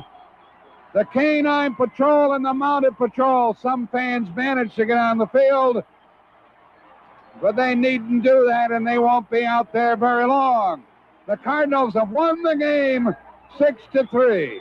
The Cardinals have won the National League pennant, and the Cardinals have won the 1982 World Series. Cardinals went to the World Series in that stadium 1967, 68, 82, 85, 87. They won in 67 and 82, and they didn't return again until 2004. And one of the reasons why, this home run at Busch Stadium 2. Mike Shannon on the microphone. Here's Rowan. He could give the Cardinals the lead. The pitch to him. Swing and get up, baby. Get up, get up, get up, get up. Home run. Rowan has just given the Cardinals a 4-2 lead. He smoked it off of the McBride and Home Builders sign down the left field corner. Listen to Cardinal Nation. That home run off Roger Clemens, and the Cardinals beat the Astros in 7 games, lost to the Red Sox at Busch Stadium 2 in 2004. The stadium was demolished at the end of the 2005 season, and the Cardinals won the World Series in their new stadium the following year in 2006 in Busch Stadium 3. Cut to the game sponsored by the Diamond Shop, thediamondshop.net. Cardinals are in Sacramento tonight for an 8:40 start. They'll be taking on the A's, and we'll have it for you on KMOX beginning at 7:45 with the pregame. In the Stanley Cup playoffs last night, the Colorado Avalanche beat the Minnesota Wild 5-2 on the road. And in doing so, they pulled it within a game of closing out that series. They are up 3-1 now in that best of 7 series. As for the rest of it, you've got some really nice teams going right now. Montreal is up 2-1 on Buffalo. They play at 6 tonight. Anaheim and Vegas are even at 2 games apiece. They'll play at 8:30. NBA playoffs tonight. Minnesota at San Antonio at 7 with that series even at 2 games apiece. Cleveland won, evening things with Detroit 112-103, and the Lakers were swept by Oklahoma City 115-110. And Mizzou officials say Ahmad Hardy is in stable condition after being shot at a concert in Mississippi. The All-American running back was shot early Sunday morning, underwent surgery for the gunshot wound later that day. The Laurel, Mississippi Leader Call reported that the shooting happened at an outdoor concert at a bike club, and 3 people of interest were in custody. Laurel Police Sergeant Macon Davis described the scene to the Leader Call as a, quote, melee. I'm Tom Ackerman on the home of the Cardinals, 104.1 FM, KMOX. Hi, this is Charlie Brennan. You know, when you go to the Audiology Center, you'll see a doctor of audiology. And with us right now, Dr. Colleen Bosler. Dr. Bosler, what are some of the signs of hearing loss? Well, it's a number of things. Sometimes loved ones notice a person asking others to repeat themselves, or the television is too loud. What people tend to notice first with hearing loss is the loss of clarity. They can hear people talking, but they cannot always understand what's being said. That's because the hearing loss can cause you to miss certain consonant sounds, and those consonant sounds give us the detail to the word. A hearing aid can help bring back those details and give you a sense of clarity that you're missing. Dr. Colleen Bosler at the Audiology Center with 3 locations in the greater St. Louis area. Call for an appointment, 636-441-7470. Online, theaudiologycenterstl.com. Laterman Law Firm. It has been 20 plus years now that my family has worked with the Laterman Law Firm. I believe in them wholeheartedly. And I hear this from people all the time in St. Louis in particular. I have an estate plan. I think I have one. We did that years ago, right? Well, honestly, estate plans are not one and done. And the Laterman Law Firm, what I've learned from them is most plans don't fail because people don't care. They fail because life changes and the plan doesn't keep up. At the Laterman Law Firm, they build your estate plan to protect your family and your property. And then for a fixed annual fee, they help maintain it so it stays aligned with changes in your life, changes in your assets, and the law. If you're in the St. Louis metropolitan area, including Illinois, and you want an estate plan that actually works, call the Laterman Law Firm. It's spelled Laiderman, latermanlaw.com, 314-514-9100. The choice of a lawyer is an important decision and should not be based solely on advertisements. Total Information AM. Debbie Monterrey, Megan Lynch, Tom Ackerman on 104.1 FM, KMOX. It is 7:21 and time to get you updated on traffic and weather, starting with Roger Brand and the Overhead Door Company of St. Louis Traffic Center. We got a little trouble now on southbound 270 south of Ladue. A crash they called out EMS for. It's hard for me to tell. I'm looking through one of the overhead interstate signs. It looks like they may be blocking the right lane. I see the police car, and I see a vehicle ahead of them on the shoulder with the flashers on. But the delay's only back through Olive right now, and it's not a solid jam, so that's good news. I know it'll get worse, but right now it's not too terrible there, but emergency crews are on the way. Northbound 270 is your ramp on from 55 through Gravois. You're slow north of 44. It's busy up to Manchester, and then a pretty solid jam from Manchester up into the 64 area. In fact, it looks like we have an incident northbound 270 just south of 64 as well. So it looks like we're getting trouble running both ways now on 270. So be prepared. I have not heard a call out for anybody on the northbound side as of yet. At 64, it looks okay. I'm trying to get back to like the Clayton Road overpass to see if I can see anything from there, and maybe in the left lane. It's sort of hard to tell, but trouble both ways there, it looks like. So unfortunately, southbound 61 south of P down onto 64 to the Boulevard. Typical delays. It's slow Clarkson to Timberlake. Westbound 64 through that Big Bend area, heavy to the 170 ramps. Eastbound 70, 370 to Cave Springs, a little slow. 55 Heavy right approaching 141 to the Merrimack. The right lane's Butler Hill, a solid jam from Bayless up through Virginia, and westbound 64 a little more solid as well, 50 through 159. Next update is 7:30 from the Overhead Door Company of St. Louis Traffic Center. Kaufman Townsley, St. Louis's injury lawyers, is fueling St. Louis. All gas, no brakes. They're giving away $77 gas cards to St. Louis drivers. Register to win until May 17th at KaufmanTownsley.com. Kaufman Townsley, putting money back in your tank. As for our weather, Joe Lundberg says breezy and warm today, a high of 84 degrees with sun, mostly cloudy early tonight with a chance of a thunderstorm in places. That's going to cool things off. Low 57 tomorrow and Thursday, plenty of sunshine, really nice weather. Highs around 75 degrees. Currently, it's 57 in downtown St. Louis. The news continues at 7:23. Federal health officials say the government has the hantavirus outbreak linked to a cruise ship under control. They're stressing that the public health risk is far more than COVID. KMOX's health editor Bomber reports. Dr. William Schaffner is an infectious diseases specialist at the Vanderbilt Medical Center. He says the repatriated Americans are in good hands in the Omaha Medical Facility. I have a great deal of confidence in how this is being handled. We may have a few more cases. This is not going to spread widely in our population or around the world. Dr. Schaffner says the hantavirus is not a new disease like COVID was, and we've been studying it for decades, although there's still no treatment other than supportive care. Fred Bottomer, KMOX News. Also this morning, you've heard about the Trump administration's first UFO disclosure drop. A Missouri congressman who has pushed for years to get those records out says the documents the public actually wants are somewhere the government can't reach. Where the real truth is, I believe, is in these federally funded research and development centers and the private companies that are contracting with them. So if you're going to keep something truly secret, you don't want it to be FOIA'd. You don't want members of Congress prying into things. Republican Eric Burleson notes to Mark Reardon on 97.1 FM Talk that universities and private companies operate outside the reach of the Freedom of Information Act.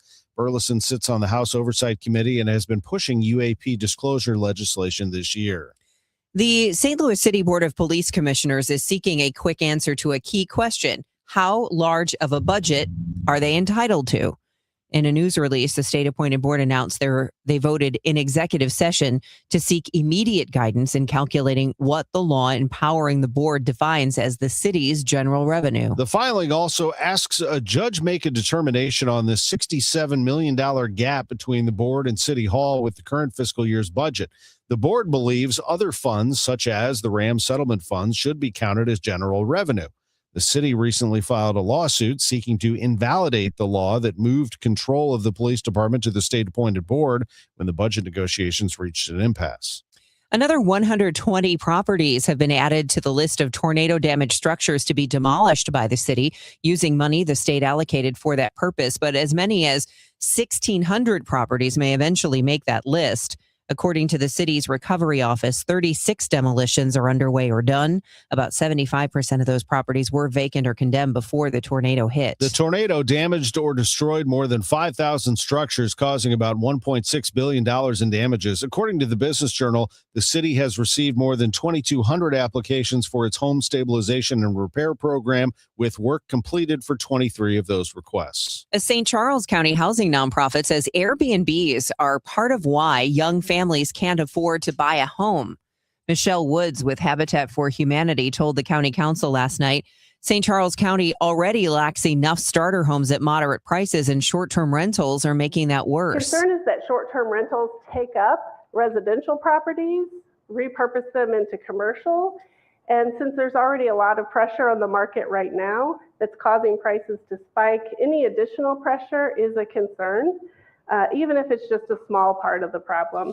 The bill would require Airbnb or Vrbo operators in unincorporated areas to register with St. Charles County. It would also cap occupancy at 2 guests per bedroom and keep rentals at least 600 feet apart. A vote could come 2 weeks from Monday. With the World Cup just weeks away, Kansas City police are calling for backup from departments across Missouri. St. Charles County Police Chief Kurt Fritz briefed the county council last night on what KCPD is asking for. Kansas City PD put out a statewide appeal to get officers because it's way beyond their the scope of what they could do. Fritz says even with smaller crowd projections than past tournaments, the security risk remains high. St. Charles County is preparing to send officers on 2-day rotations. It is 7:27. The time check sponsored by Jerry Kelly Heating, Air Conditioning, Electrical, and Plumbing. It's time for a $98 AC tune-up. New tax resolution firms are popping up every day with high-paid celebrity endorsers, advertising ridiculous claims in their TV ads. That's why they have the tiny, unreadable disclaimers at the bottom of the screen. Hi, this is Lance Story with the Lance Story Law Firm. Our ads never have those ridiculous, fast-talking, tiny disclaimers at the end because, simply put, there are no guarantees when it comes to the IRS and wiping out tax bills. And we don't make promises we can't keep. Of course, there are ways the Lance Story Law Firm can help resolve your tax debt, but no company can guarantee it will eliminate it. This is why their clients call the Lance Story Law Firm when those promises don't pan out. If you have tax problems, you have legal problems, call me, Lance Drury in St. Louis at 314-260-6120 or visit Lance, D-R-U-R-Y, law.com to schedule your free consultation with your local tax resolution law firm. The choice of a lawyer is an important decision and should not be based solely upon advertisements. Men, if you're suffering from erectile dysfunction or PE, you're not alone. Most importantly, you don't have to live with it. Paramount Men's Medical Center restores men's sex lives in just one visit. Their painless breakthrough treatments eliminate ED and PE, even when Viagra and Cialis don't work. Here's Dr. Simovitz, specialist in men's health. Paramount Men's Medical Center's painless breakthrough treatments eliminate ED and PE, regardless of age or medical history. 98% of patients see instant results right in the office. Men are now lasting longer than they ever imagined. And the best part, at Paramount Men's Medical Center, your consultation and first treatment are free. Qualified patients even get their testosterone checked free. Call 314-720-8444. 314-720-8444. Take control of your sex life. Call now. 314-720-8444. Working families are being impacted by higher electricity prices while utility profits increase. Competition lowers electricity's cost, but that's not what your utility wants. Your state legislation rejected their legislation to eliminate competition. Now your utility is trying to ignore them and ask DC for monopoly favors, putting corporate profits over protecting consumers. Hardworking taxpayers deserve better. Call your congressional leaders today. Ask them to tell FERC to say no to no-bid billion-dollar transmission projects paid for by the Electricity Transmission Competition Coalition. Hey, Joy. Oh, you are glowing. Oh, hey, more like Mira joyed that Miralax helped me go. I was so backed up. Tried mega coffees, prune juice, everything. Then Miralax. And hello, gentle relief without the harsh side effects. Ooh, how does it work? It works naturally with the water in your body for constipation relief. Find Miralax today at your local retailer. Use as directed for occasional constipation. It is 7:30, and right now in downtown St. Louis, sunshine 57 degrees. I'm Debbie Monterrey. And I'm Tom Ackerman. Roads are getting busy. Here's Roger Brand, overhead door company of St. Louis Traffic Center. Yeah, Tom, it looks to me like we have incidents both directions on 270, right around 64, northbound the left lane between the Clayton Road overpass and 64. So north 270 jammed as you ramp on from 55. Then it's slow to Gravois, but it's bumper to bumper at 44 pretty much all the way up to 64, and then I can see this crash better on the southbound side. South 270 just north of 64, right lane's blocked, so South 270 slows at 364 and it jams before you get to Olive. If you're on eastbound Highway 70, a little busy. David Hochul into Wentzville Parkway right now. 94 into the Rock Road, there's a couple of slowdowns. Southbound 61 south of P onto 64, pretty solid. 64 Annie Guns through Clarkson's busy right around the Interbelt. Westbound 64 Hampton to Hanley. You got slow stuff there. Bowles to Miraz and Elm to Laclede Station, a little slow on 44. Not that bad, but it is a little more volume there, obviously. North 55 approaching 141 to the Merrimack. The right lane's at Butler Hill. It backs up from the Union Road overpass to River to Paris, still slow to Virginia and more volume. On the Illinois side, 50 through 159 on westbound 64, stop and go. And then there's slow stuff from the 70 split on 64 westbound across the Poplar. Next update is 740 from the Overhead Door Company of St. Louis Traffic Center. AccuWeather meteorologist Joe Lundberg says we're going to have a beautiful day today. Sunny, breezy, and warm, high 84. Tonight, a chance of a thunderstorm early And then things cool off and clear up. It'll be a low of 57. Tomorrow, plenty of sunshine, breezy and pleasant, and a high of 75 degrees. Currently, it's sunny and 58 downtown at the Arch. Add another lawsuit to the pile in the St. Louis policing fight. The vote in closed session by the state-appointed board takes the city to court, arguing the city's proposed budget underfunds the department by tens of millions of dollars. It comes weeks after the city sued to overturn the state takeover of the department altogether. Mayor Kara Spencer, who sits on the board, objected to the meeting being called on short notice over Mother's Day weekend. This is no way to conduct business, calling a meeting on a holiday and providing no feedback to a member of the board or any of us. Nobody that I've talked to here this morning knows the purpose of this, and I just think it's a fortunate way to do business. She only got this response. I'll make a note.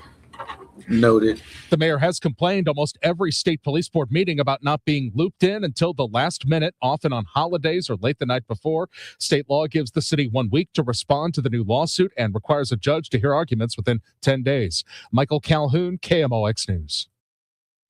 The board says its request includes nearly $12 million for technology upgrades, including a new radio tower to strengthen emergency communications. Another $15 million would go toward maintaining the more than 24 buildings the department now oversees. Creve Coeur residents packed council chambers last night to oppose a 147-unit apartment rezoning at Olive and Grazer. People are not just opposed. They're taken aback. They're appalled. They can't believe it. Brett Berger of Grazer Neighbors for Safety, which is a group that says it has over 300 signatures against Bill 6214, but the council didn't decide last night. They tabled it. Councilman Mark Manlin moved for the delay. If the viability of this project is dependent upon obtaining financial incentives, then it's imperative that the city and the developer clearly define what incentives, if any, are mutually acceptable before moving forward. Rezoning the property for this proposed use without first resolving these questions regarding incentives, in my opinion, would be a mistake. The developer hasn't yet submitted that incentive request. Residents were told they'll be notified before any future vote on rezoning. We'll check your Money Minute next. The news sponsored by Michael's Flooring Outlet, the flooring experts, michaelsflooringoutlet.com. All access with Ollie Marmol on the Gas House Gang. I think St. Louis likes watching a team that plays the game the right way, that plays the game hard, that never gives in. And those are the things we can control, and we'll hold ourselves, I'll hold myself accountable to, and then let everything else play out. But I think it's hard not to like this group. It's hard to watch them and not get excited about their style of play. Those are the things we can control at the moment. Ollie Marmol, Tuesdays at noon on KMOX. I never thought of myself as the type to settle down. Never knew where the team's next lunch was coming from. But then I met you, Easy Cater. Workplaces everywhere are saying, I do want delicious food at work. And they're ordering from beloved restaurants with Easy Cater. You were reliable. You had great options for every budget, even when marketing ops did keto again. We got through that together. With you, it's just so easy.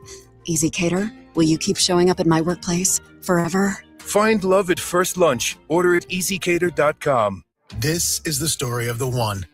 As a maintenance tech at a university, he knows ordering from multiple suppliers takes time away from keeping their arena up and running. That's why he counts on Grainger to get everything he needs, from lighting and HVAC parts to plumbing supplies, all in one place. And with fast, dependable delivery, he's stocked and ready for the next tip-off. Call 1-800-GRAINGER, click Grainger.com, or just stop by. Grainger, for the ones who get it done.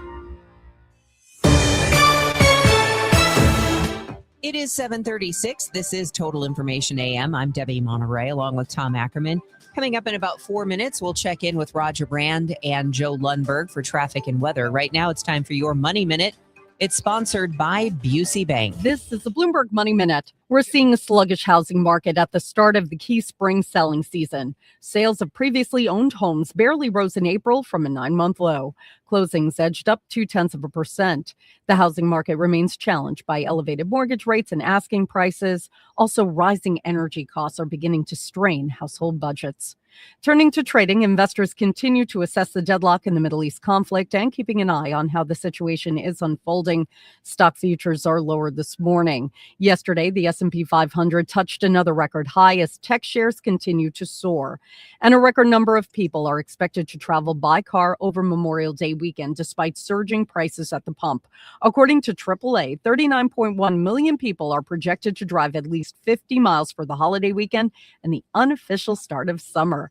A gallon of gas is now holding above $4.50 nationally, up from around $3.17 during the same weekend last year, according to Donna Hope, Bloomberg Radio.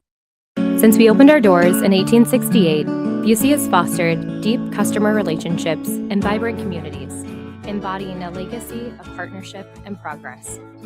With multiple lines of business, we provide a range of financial solutions tailored to your needs. From digital banking to planning for retirement, Busey is here to help you achieve your financial goals. Busey Bank, building business, growing wealth since 1868. Member FDIC. A common question I receive is, how is the market right now? It just seems so volatile. Hi, I'm Christina Straight, owner of Straight Realty. If you want to buy or sell but feel overwhelmed by the whiplash of the market, then let's talk. With over 23 years as a broker, I have the exact experience you need to help you navigate this tricky market. Call me at 314-441-4444. 314-441-all-4s. And remember, why pay more than two? Commissions are not regulated and are negotiable. Straight Realty is a licensed broker in the state of Missouri. When you hire Gamma Tree Experts, you are hiring the best. It's Tom Ackerman for Gamma Tree Experts in St. Louis since 1954. That's when Frank Gamma founded the company, and his sons Tim and Tom Gamma have done a tremendous job carrying it on. Tim Gamma, a horticulturist, and Tom Gamma, a certified arborist. The arborists are passionate about trees. They understand how much your trees mean to you. And at Gamma Tree Experts, they have the knowledge and technical experience to provide the utmost in tree care. The Gamma staff includes board-certified master arborists, certified arborists, horticulturists, and urban foresters. Your trees are living assets. They need ongoing care to thrive. And at Gamma Tree Experts, they have a committed and knowledgeable professional team that can help you protect them for today and for future generations. I can tell you that we have leaned on Gamma Tree Experts for years at our house, and companies, businesses around the St. Louis area, municipalities as well, are leaning on Gamma Tree Experts to help them through. Gamma Tree Experts, professional tree care across St. Louis City, St. Louis County, and the surrounding communities. See if they serve your area and get a free quote by going to gammatree.com. Your trees deserve the best care. Hi, this is Steve Butts from the Crawford Butts Insurance Agency. In 2026, our agency celebrates a momentous occasion as we celebrate 65 years of service to our clients, a tribute to our founder and my dad, Nor Butts. Our staff is ready to assist you with all your insurance needs. So please call me, Steve Butts, at 314-752-2500 or at crawfordbutts.com. For auto, home, and commercial insurance needs, that's crawfordbutts.com. Retiring soon? Get the information you need by joining Kyle Jones and Matt Allgeier of Fire Capital Management for your retirement highway, Sunday mornings at 9:30. Investment advisory services made available through Pine Ridge Advisors, LLC, registered investment advisors. Securities made available through AE Financial Services, LLC, member FINRA and SIPC. Glover here for my friends at Cantor Injury Law. Cantor is local, and we're here doing the work every day. We're right here in St. Louis, and we're ready to fight for you. CantorInjuryLaw.com or call 314-628-9999. The choice of a lawyer is an important decision and should not be solely based on advertisements. Broadcasting from the Scott Credit Union Studio, 104.1 FM, KMOX. 7:41 and time for traffic and weather. Here is Roger Brand in the Overhead Door Company of St. Louis Traffic Center.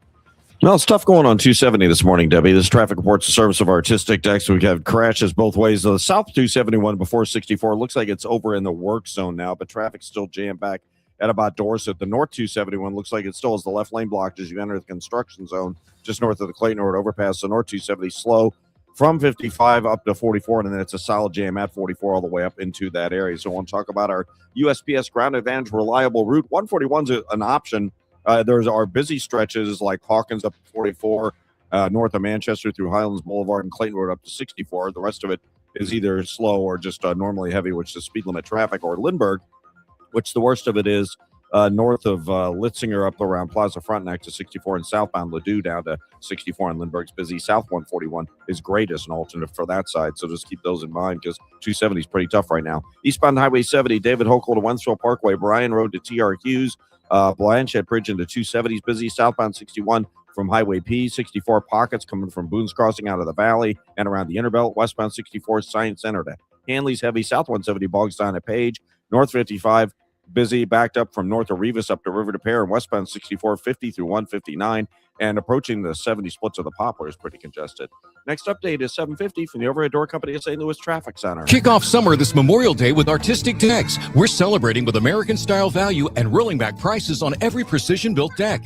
Get the backyard you've always wanted. Call 314-280-0821. Artistic Decks, making dreams affordable. And now to AccuWeather meteorologist Joe Lundberg, who's always happy to pass along these fantastic forecasts. Joe? I am, Tom. This is another great day today with sunshine. A little bit warmer than yesterday as a breeze picks up ahead of a cold front. We'll get to 84. That front will bring with it maybe a thunderstorm, a gusty thunderstorm in places early tonight, but then it clears up late tonight with a low of 57. It'll be cooler and breezy behind the front tomorrow, but with sunshine abundantly, the high 75. Sunshine will mix with some clouds Thursday, the high 76. We'll see some sunshine Friday. It'll become breezy, warmer, and it'll start to feel more humid. That could be enough for a thunderstorm to pop up around the area, the high 86. I think there'll be a thunderstorm or two around Friday night and into Saturday. Saturday's high about 83. Right now it's beautiful. 59 at St. Peter's, 62 in Florissant, sunny 62 downtown at the Arch. From the Saliga Heating and Cooling Weather Desk, I'm AccuWeather meteorologist Joe Lundberg on 104.1 FM KMOX. All right, thanks, Joe. It is 7:44. A look at the options available to President Trump as the Iran war ceasefire continues. Here's CBS News consultant Aaron McLean. He could, of course, walk away. Formally speaking, that's an option. But with the Strait of Hormuz closed and the future of Iran's nuclear program unresolved, along with a bunch of other issues, it would be very hard to portray the last 2 months as a success for the United States of America. So I would be surprised if that were his course of action. The Supreme Court is allowing women to get mifepristone at pharmacies or through the mail without an in-person visit to the doctor, as the justices consider whether or not to allow restrictions on the drug. This move prevents restrictions on the widely used abortion pill from taking effect for the time being. Loyola law professor Lori Levinson. There's the bigger issue of whether an FDA rule that has been in existence for decades, that has been allowing the use of mifepristone, should now be barred by a Louisiana court that doesn't like it.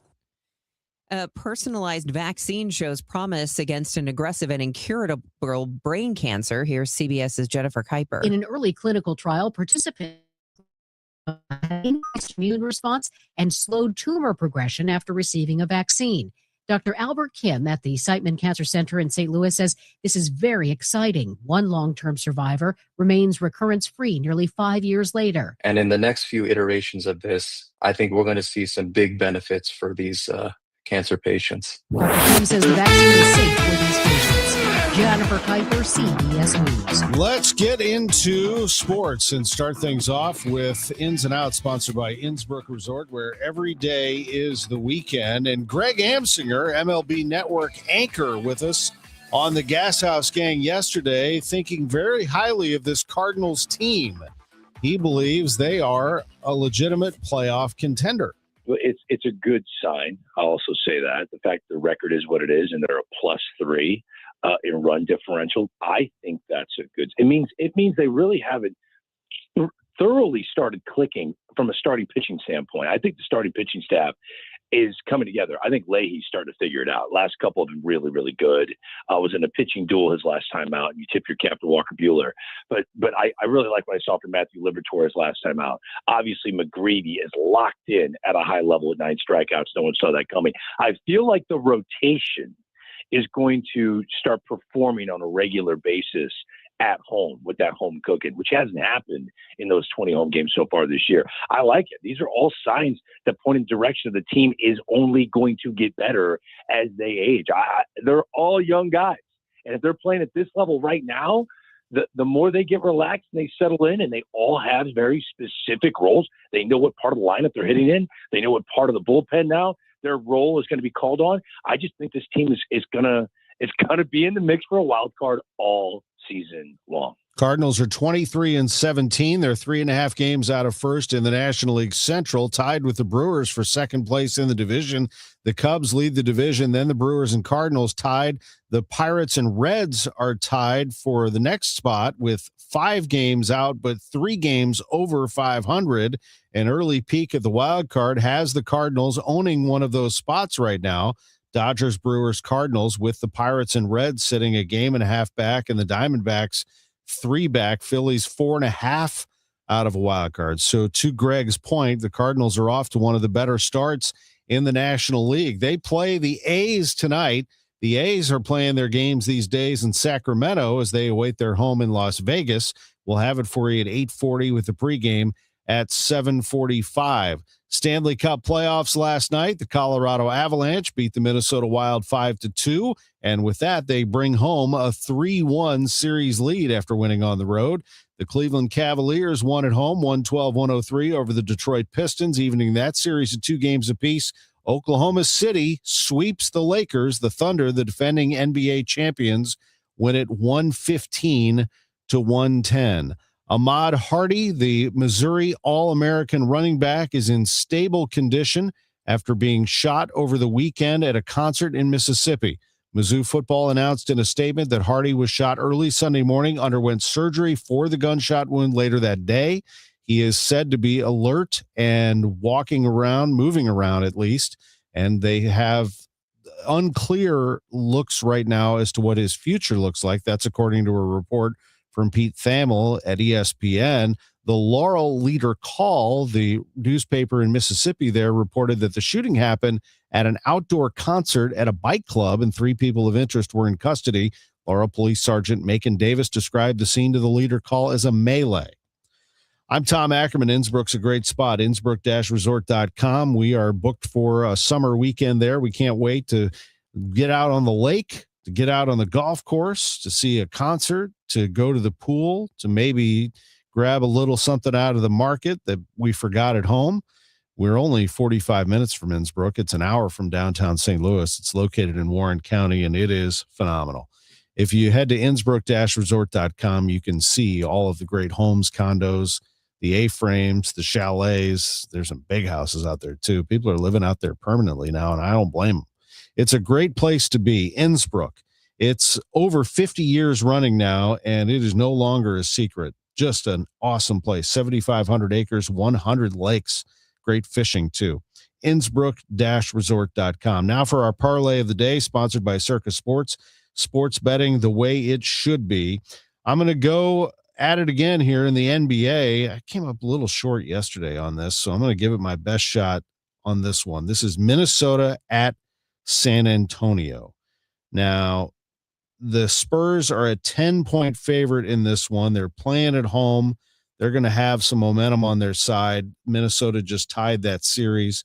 Victor Wembanyama was hit with some discipline, was taken out of that game. But now things have changed a little bit around there with Wembanyama avoiding major discipline after an ejection in that game.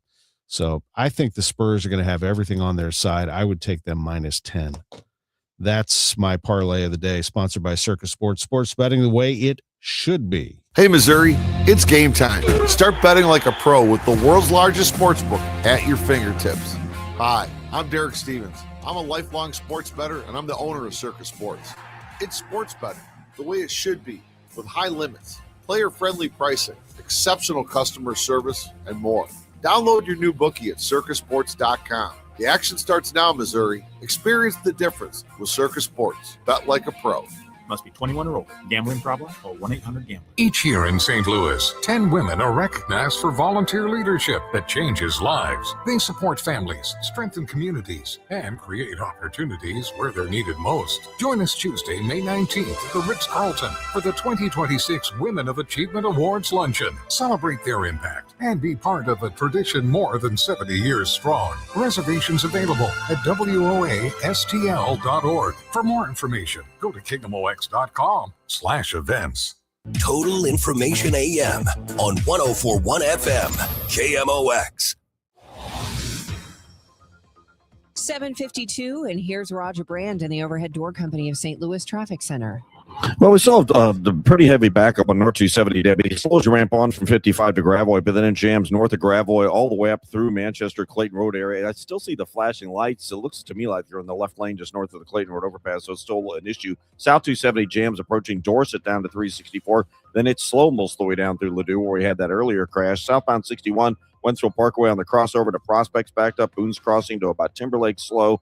And then McKnight through the Interbelt. The Interbelt has slow traffic from Midland down to 64. Westbound 64, Hampton to Hanley is busy. Eastbound Highway 70, there's some volume. Lake St. Louis, Bryan Road, and then east of 94th, 5th Street to the Rock Road, I guess, is the worst of it there. If you're on northbound 55, the right lane's at Butler Hill. Slow approaching Revis, a solid jam from Union up to Loughborough. Westbound 64, 50 through 159. You've got delays from 25th Street to the Poplar and 5570, 203. Up through to also at least 3rd Street. Then there's a short jam of the Poplar. It looks like another incident there. And eastbound 64 backed up 255 to 157. Next update is 7:58 from the Overhead Door Company of St. Louis Traffic Center. AccuWeather's Joe Lundberg says a beautiful day today. Breezy, warm, high 84. Cloudy tonight, though, with a chance of a thunderstorm in places early. Then it clears late tonight, low 57. Tomorrow, plenty of sunshine, breezy, pleasant, high 75 degrees. Currently, we're looking at a sunny sky in downtown St. Louis. It's 60 at the Arch. The news continues on KMOX. A Lake St. Louis woman is accused of stealing more than $1.2 million from a St. Louis County company. 44-year-old Carrie Bertels turned herself in yesterday and pleaded not guilty to using that company's corporate credit card for roughly 7 years on things like personal vacations, jewelry, and flights. According to the Business Journal, she was indicted on 5 counts of wire fraud. She faces a maximum penalty of 20 years in prison. The Lewis and Clark Confluence Tower reopens this week. 185 observation tower, a 185-foot tower at the confluence of the Mississippi and Missouri rivers has been closed since last year. The closure came during a $3 million renovation that includes an upgraded visitor center, a children's playground, public art installations, and a park expansion. The reopening ceremony is Thursday, and the tower will then be open Wednesday through Sunday from 10 to 4. The tower is owned by the Village of Hartford. The renovation led by the Great Rivers and Routes Tourism Bureau with a $2.5 million capital grant from the Illinois Tourism Bureau. The bluffs in Grafton will soon be adorned with military memorial statues. 12 life-sized memorial statues were delivered to the National Memorial of Military Ascent in Grafton yesterday. The 500-pound statues are being installed on the face of the bluffs over the next few days, according to the Riverbender. They will be posed to look like they're climbing the bluffs as a reference to the military landing in Normandy, France on D-Day. There will be a military dedication ceremony at the memorial site on June 6th. Visitors of Jefferson Barracks Park can now call a loved one who has passed. The Wind Phone installation features a hanging rotary phone and invites people to speak with loved ones they have lost. The concept was originally created by a Japanese gardener in 2010 after the artist lost his cousin. However, St. Louis artist Kathy McKay installed the piece last fall.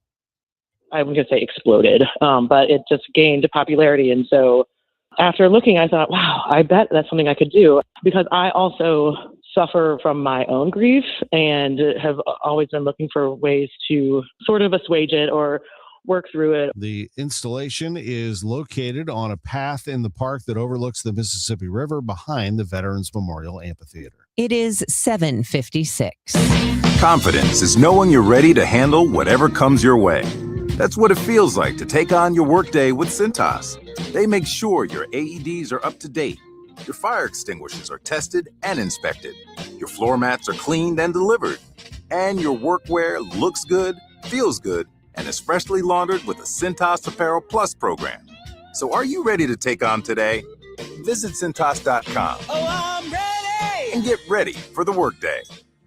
Hey, I'm Mike Slater. My dad passed away at the age of 63. It's out of nowhere. Had a stroke. Super hard, obviously, for the whole family, but my dad had life insurance. This is why I have life insurance for my family, for my wife and 4 kids. And the best place to get life insurance is ethos.com, because you can do it in 10 minutes. And there's no medical exam and no blood test, just a few health questions. Get life insurance in 10 minutes so your family is protected. Ethos, ETHOS, ethos.com/Mike. At Uline, the prevailing opinion is if you don't live it, you don't believe it. The people at Uline believe in hard work, and they live it by being there 24/7 to answer your call, having 41,000 items in stock, and offering same-day shipping from 12 locations across North America. Business owners, sellers, buyers, shippers, and packers believe it. Uline is the hard-working, dependable source for your shipping and industrial supplies. Visit uline.com. Hey, Mom, now that I have an after-school job, I think I want to buy a drum kit. Okay, Rockstar. Let's look at your account. When kids start making money, Chase has easy-to-use tools and expert bankers to help them learn how to manage it.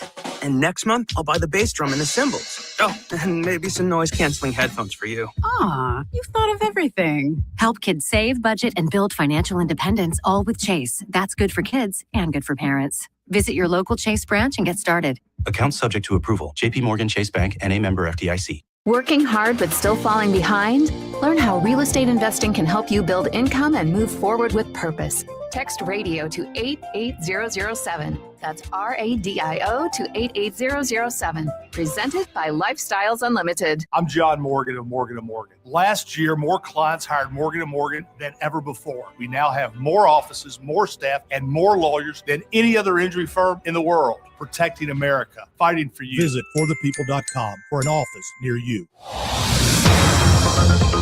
It's time to check traffic. Roger Brand, Overhead Door Company of St. Louis Traffic Center. Well, Tom, North 270 still slow approaching Tesson Ferry, and it's bumper to bumper north of Gravois to Manchester. They finally did clear that incident north of the Clayton Road overpass, so it's slow north of Manchester up to Ladue. South 270, Dorset down to Ladue. That's still pretty busy. If you're on northbound Highway 55, you've got slow traffic from pockets really from Green Park. It's a solid jam, though, Union Road to Weber, but it remains heavy up through Holly Hills. On the Illinois side, 64 westbound, 50 through 159 is heavy. It's jammed. West of 25th Street over to the 70 split, and eastbound 64 backs up 255 to 157. Next update at 8:10 from the Overhead Door Company of St. Louis Traffic Center. Today is Tuesday, May 12th, and coming up on this next hour of Total Information AM, St. Louis residents impacted by last May's tornado may be getting further behind financially. We'll learn more from the Federal Reserve Bank of St. Louis. Medical experts want you to learn how to stop the bleed. Plus, hear what could happen if talks with Iran break down. This is AccuWeather meteorologist Joe Lundberg. Plenty of sunshine today, a warm breeze this afternoon, high 84. We'll be back on the air. I will at noon with Chris Ranji, Bernie Miklas, and Cardinals manager Ollie Marmol. The Cardinals are in Sacramento taking on the A's. The Gas House Gang, we ask questions that you have for the manager at noon.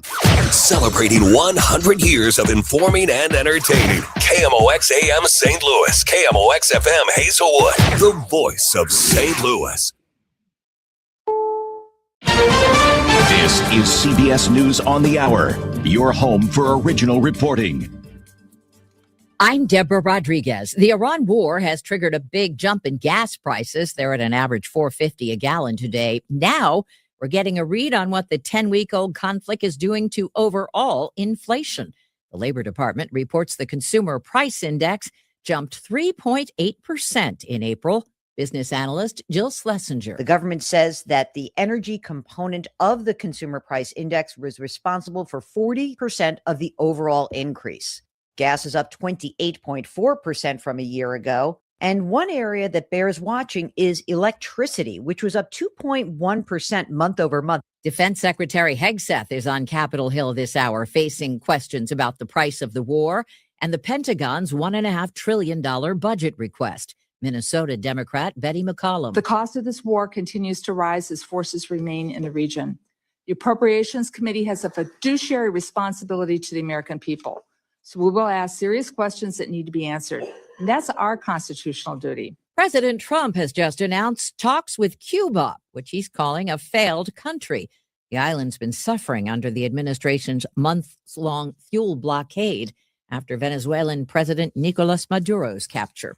18 Americans exposed to the hantavirus on an infected cruise ship are all in the U.S. now, 16 being monitored at a hospital in Nebraska. 2 others, including one who's tested positive, are quarantining at a medical center in Atlanta. The WHO's Tedros Ghebreyesus. At the moment, there is no sign that we are seeing the start of a larger outbreak. Turns out a learning platform paid a ransom to get its service back up and running. Thousands of colleges and K-12 schools use Canvas to manage their grades and assignments. Last week's shutdown disrupted many final exams. Weber State University student Lily Wayland was submitting an assignment when the hackers took over her screen. Now that my data is breached, is there a way that I can get my safety back? Canvas's parent company, Instructure, says it reached a deal with the hacking group Shiny Hunters for the return of the stolen data, including usernames and email addresses. The company did not say how much it paid. Michael Wallace, CBS News. Settle for a virtual visit when you can't snag an in-person doctor's appointment? CBS's Michael George. A UCLA study found that contrary to some fears, the increased use of telemedicine visits that began during the pandemic have not led to an increase in overall doctor's visits and have not driven up healthcare costs. But that also means telemedicine hasn't done much to improve access to healthcare either. This is CBS News. Every Sunday, moderator Margaret Brennan goes face-to-face with top leaders to make you better informed. Face the Nation, Sunday on CBS and streaming on Paramount+. At 8:03, we have sunny skies, 62 degrees downtown at the Arch. Today is Tuesday, May 12th. I'm Megan Lynch. The St. Louis City Board of Police Commissioners seeking a quick answer to a key question: how large of a budget are they entitled to? In a press release, the state-appointed board announced they voted in executive session to seek immediate guidance in calculating what the law empowering the board defines as the city's general revenue.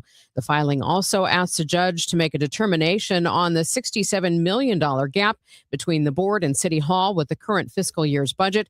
The city recently filed a lawsuit seeking to invalidate the law that moved control of the police department to the state-appointed board when the budget negotiations reached an impasse. We'll have more on this story coming up at 8:31.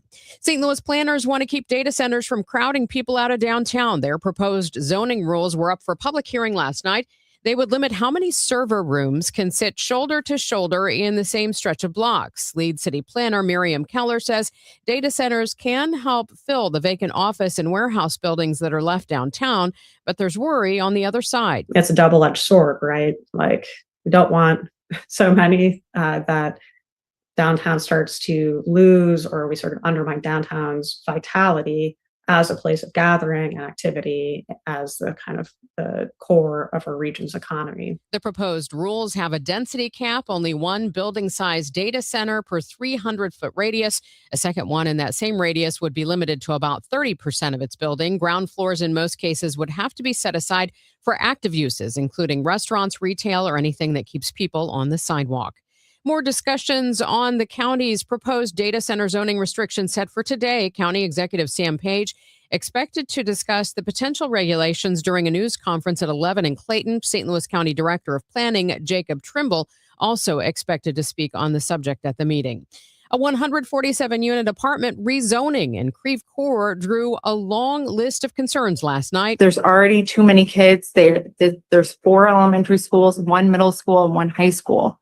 I don't know, with this huge structure with 147 units, where are all these kids going to go to school? That's Sheila Smith, a Spady Lane resident with a daughter at Spady Elementary. Other concerns include traffic on Grazer Road, parking, stormwater, and a 4-story building neighbors say would look directly into their backyards.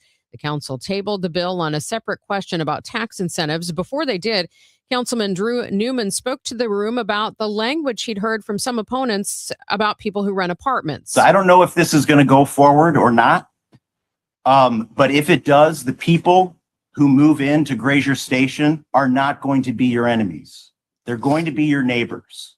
And I encourage you to welcome them with open arms. The bill returns once the developer submits its incentive request to the city. Piece by piece, the final part of the Millennium Hotel downtown beginning to come down.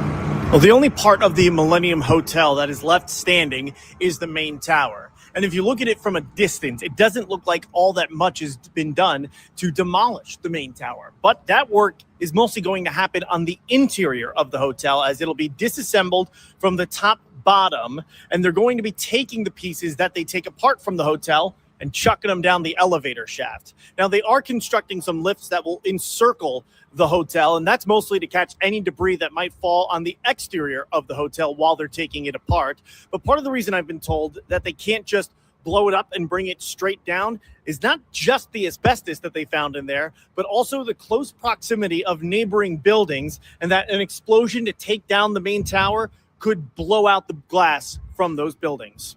Outside the Millennium Hotel, Sean Malone, KMOX News. Another 120 properties have been added to the list of tornado-damaged structures to be demolished by the city using money the state allocated for that purpose. As many as 1,600 properties may eventually make the list. According to the city's recovery office, 36 demolitions are underway or complete. About 75% of those properties were vacant or condemned before the tornado hit. From the KMOX business desk, the out-of-town owners of an historic Washington Avenue building stepped up to pay their delinquent tax bill. Due to that, now the Curley building is off the list for an upcoming city land tax sale. The Curley building opened in 1899 as the Curley Clothing Factory when the street was the city's garment district. It's now 8:08, traffic and weather in 2 minutes. When it comes to family law, a lot has changed in recent years, so assumptions can be costly. If you see or sense a change coming in your family life that could have legal implications, it's important to know where you stand. Getting good legal advice early is never a bad idea. I'm Joe Cordell of Cordell & Cordell. If you or anyone you know is facing a family law issue, start with a consultation. Visit CordellCordell.com.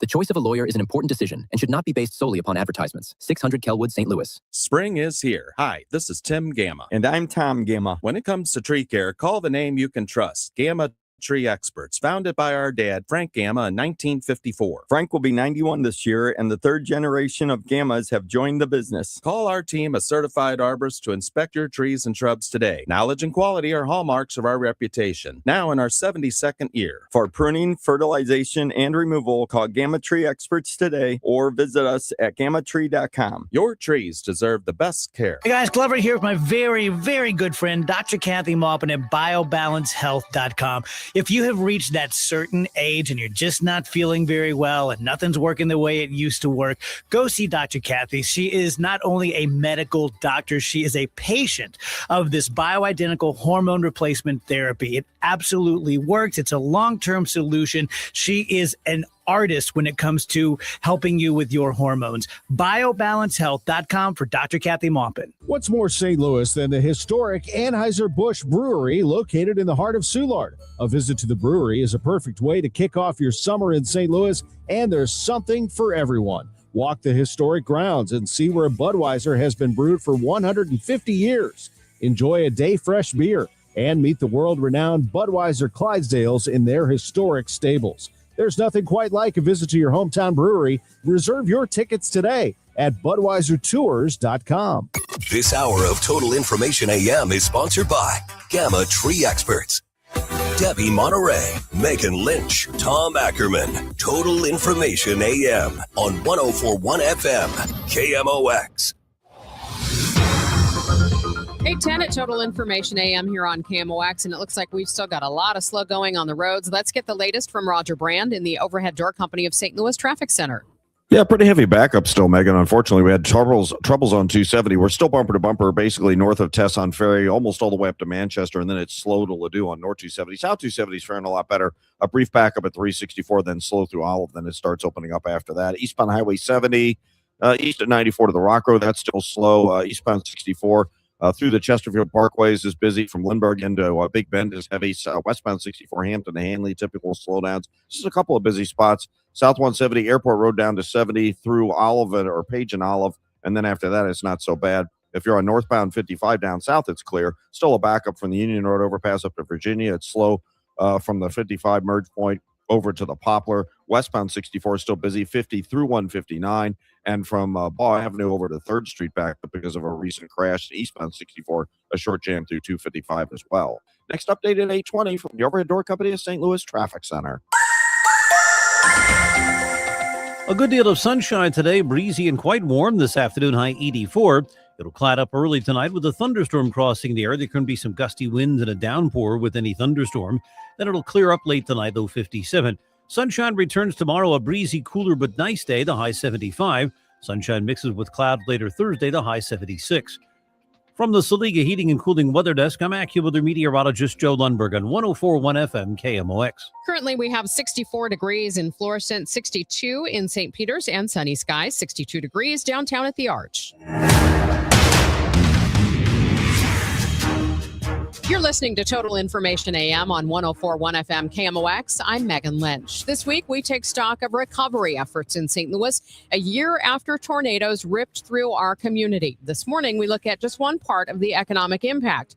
The Federal Reserve Bank of St. Louis examined credit as a measure of how the May 16th storms set households back, especially those families with low to moderate incomes. Nishesh Chalise is the senior manager of the St. Louis Fed's Community Development Research Team. When the tornado struck St. Louis nearly a year ago, we wanted to understand how the financial well-being of communities may have changed since then.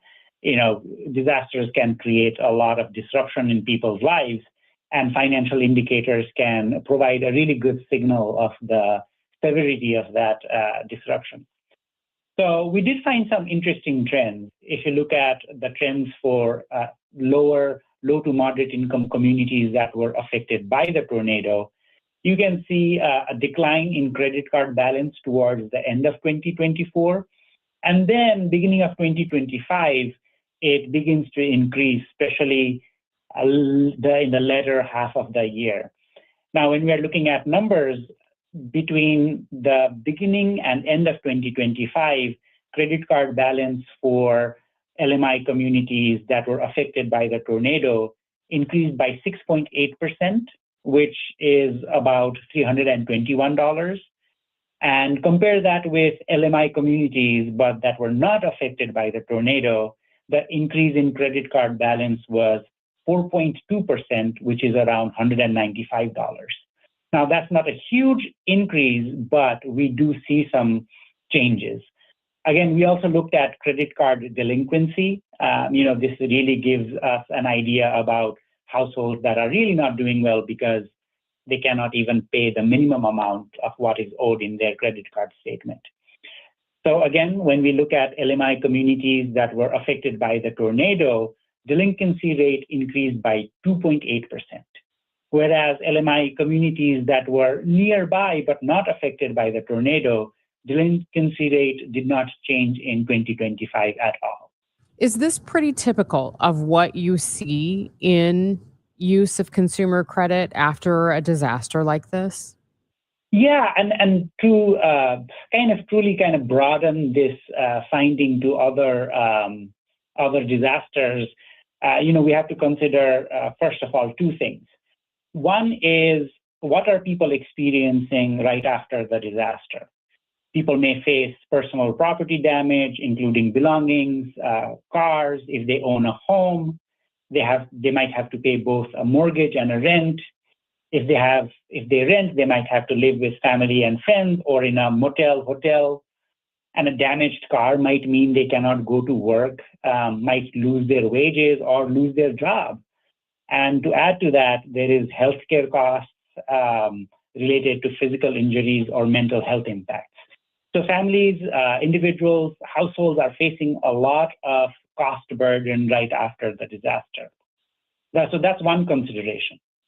Take into account another consideration, that only 63% of households said that they can cover a $400 expense. Now, this is a national finding, but I think that gives you an idea that there are a lot of households that cannot pay even a $400 emergency expense. So when you put that two together, people do have to rely on debt. So we do see this impact on financial indicators in many disasters in the literature. One of the surprising findings in the literature is that medium-sized disasters compared to large-sized disasters have worse off financial outcomes. For example, people who experienced medium-sized disasters first saw a 9-point decline in their credit score, but by the end of 4 years, it increased to 22-point decline. We see similar trends with debt that are in collection. So again, people exposed to medium-sized disaster experience a 5 percentage point higher debt in collections in their first year, which increased to almost 10 percentage point by year 4. In dollar terms, the average debt collection in first year was $1,420, and by fourth year, it increased to $2,014. So again, to summarize, financial distress is bad in the beginning, but it actually might get worse over time. And then the surprising thing is that we don't see similar patterns in larger disaster. And the hypothesis is that it's mostly likely because large disasters see a huge influx of disaster assistance.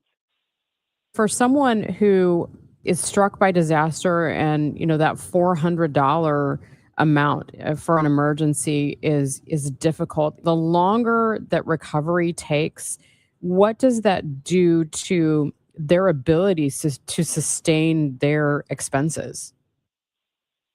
That's a great question. We like to think about, when we think about recovery from a disaster, it really depends upon two concepts. First concept is the exposure, and second is adaptability. What does exposure mean? So exposure really means what is the severity of the disaster, how big the disaster was, how close you were to the disaster. So by that account, high exposure or big disasters will have harder recovery. But I just shared the evidence that medium-sized disasters have worse financial outcomes. So this is where the second concept of adaptability comes in. Adaptability refers to how you adjust to that disaster or the disruption caused by disaster. And in this case, the more resources you have, the faster your recovery is. If you have savings, if you have friends and family that can help, if you have good insurance, if you get disaster relief money, or if there is eviction forbearance or mortgage forbearance, if you have a strong community that can mobilize resources, all these things can help you adapt to that disaster. But when you don't have these resources, which is very true for many low-income households, you get trapped in this vicious cycle where you first depend upon a little bit of debt. Maybe you cannot repay it all because you are losing wages, because you cannot go to work yet. You go into collections, your credit score gets ruined, your interest gets higher, and maybe going to payday loans might be your only option left. And so forget about recovery. The evidence suggests that people can end up in worse situation than before. Yeah, it sounds like it just snowballs. And then I have to wonder, when we go beyond just the individual level, when this has hit a neighborhood and a region, what does this do to maybe like the hyper local and then the broader regional economy? Yeah, I think especially with disasters that are concentrated, it's very easy to think about only that neighborhood is impacted or that side of the city is impacted. What ends up happening is that as people take longer and longer time to recover, they have a harder time participating and contributing to the economy. And if things don't get better, they might decide to leave that neighborhood or that city altogether. And all of this adds to constraints for economic growth, and that can impact everybody else. So the faster that people recover from the disaster, it's not only good for those households, but it's good for that whole region as well. That's Anishesh Chalasay with the Federal Reserve Bank of St. Louis on the Quiver River Electric Guest Line. Let's get the latest on the roads with Roger Brand. He's in the Overhead Door Company of St. Louis Traffic Center. Well, Dorsey 70 is getting better, Megan, but we still have heavy traffic. I mean, it's bogged down north of Tesson Ferry, jam from Gravois up to about Big Bend, and remains slow all the way up to Ladue. South 270 is pretty well thinned out. I mean, it's a little busy at Ladue, but not that big of a deal. Eastbound Highway 70, 5th Street into the Rock Road, there's a few slowdowns. 64 through Prospect backs up briefly. Still Annie Guns to Clarkson's kind of busy, and Spady in through the Interbelt's heavy. South 170, south of Page to 64, there's a couple of slowdowns. Westbound 64. Hampton headed out to Hanley. Some of that's bumper to bumper, that Bellevue, Big Bend area. Northbound 55, you've got slow stuff from Bayless up to about Loughborough. 44 eastbound past the bridges downtown's heavy. Westbound 64 slow. 50 through 159. Still a backup We had an incident near 3rd Street earlier, so it's still backed up on 5570 and 64 to that. And there's also a crash now, westbound 64 at 25th Street, causing backup pretty close to 111. Next update at 8:30 from the Overhead Door Company of St. Louis Traffic Center.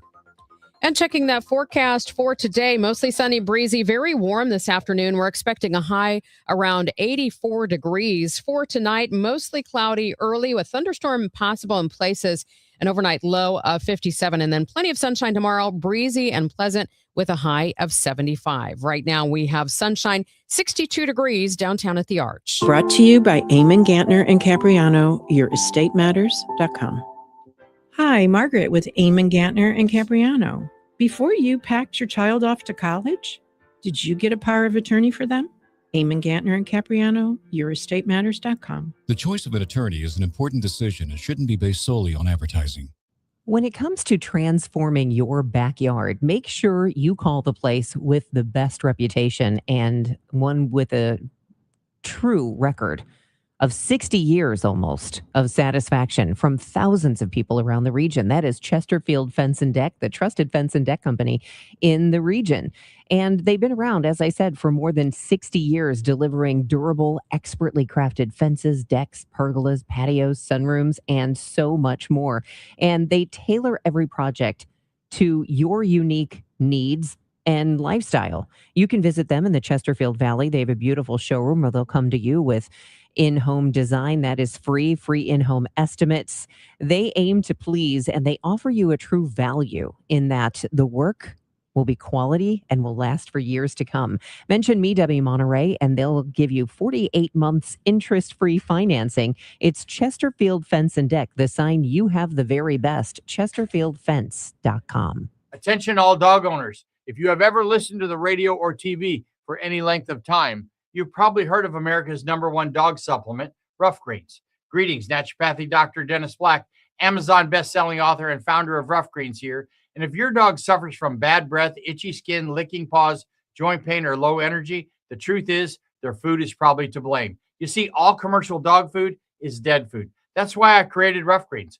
One daily scoop gives your pup the live vitamins, omega oils, probiotics, and enzymes that will bring their food back to life. Don't believe me? Let your dog try it before you buy it. I'll send you a free Jumpstart trial bag, risk-free. You just cover the shipping. Go to roughgreens.com. That's RUFFgreens.com. Use discount code NEWS. Don't wait. Give your dog the gift of vibrant health. Order now. It'll be at your house in a few days. Go to roughgreens.com. That's RUFFgreens.com. Discount code NEWS for your free Jumpstart trial bag today. Rough Green. We make any dog food better. This is the story of the one. As a procurement manager for a hospital system, she keeps every facility in her network stocked and ready. That's why she counts on Grainger to be her single source for thousands of products, from disinfectants to lighting, air filters, and more. And with fast, dependable delivery, Grainger helps her keep every facility stocked, safe, and running smoothly. Call 1-800-GRAINGER, click Grainger.com, or just stop by. Grainger, for the ones who get it done. One of life's greatest mysteries has finally been solved. Who let the dogs out? Spruce. It's Spruce, the weed and grass killer that's safe for use around people, pets, and bees when used as directed. Spray the leaves for visible results in just 1 hour and dead weeds in just 1 day. You spray, they play. Spruce, pet friendly, weed deadly. Find wherever weed killers are sold. You're back with Total Information AM here on KMOX. I'm Megan Lynch. President Donald Trump is saying the Iran ceasefire is on life support. Let's get the latest now. CBS News military analyst, retired Army Colonel Jeff McCausland joins me on the Quiver River Electric Gas Line. Colonel, first off, I don't know when we'll get to speak with you again. This might be one of the last times before CBS Radio shuts down. So I just want to thank you for all your analysis, the service you've provided to KMOX listeners, and some great conversation. Well, thanks a whole lot, Megan. It's been a real pleasure to work with KMOX. You're kind of my home station, because I was born and raised just north of St. Louis and have family there, and enjoyed the opportunity to work with you guys, visit the station a number of times. It's been quite a ride. Well, you'll be welcome back anytime you want to join us here on KMOX. So even if I am a Cubs fan. yeah, that's all right. I won't hold it against you. All right. So let's talk about Iran. Obviously, there's not been much movement. The latest proposal that was sent by Iran has been rejected by the president. What are the global risks when we look at an ongoing conflict in Iran? Well, the global risks, first of all, are economic. I mean, right now, based on the rejection of this particular proposal by the president, the price of oil last time we looked was well over $100 a barrel. We could see it continue to rise and go up to $150 a barrel. While we in the United States are suffering from rising gas prices, we know the United States maintains a large oil reserve. We have all the oil and natural gas we need, and we even export some. So even though the conditions here are bad, they're far worse if you go other places around the world. If you go to Southeast Asia, which have almost no oil reserves, we've got countries in which they're not conducting school. We've got governments that are only working their government workers 4 days a week, and that'll only get worse as their small strategic reserves dwindle. So you could see the whole world economy move more and more towards a recession. We've already seen expectations that our economy, of course, is going to grievously suffer. So that's number one. Number two, of course, the war could escalate again. We've seen some exchange of fire. We've seen the Iranians fire some missiles and drones at the UAE in the last couple of days. Any one of those that elicited significant casualties, or let's say they hit a U.S. naval vessel that's enforcing the blockade, could see things escalate very dramatically. Then on top of that, number three, of course, we have the ongoing war in Lebanon, where almost 3,000 people have been killed, well over 1 million have been injured.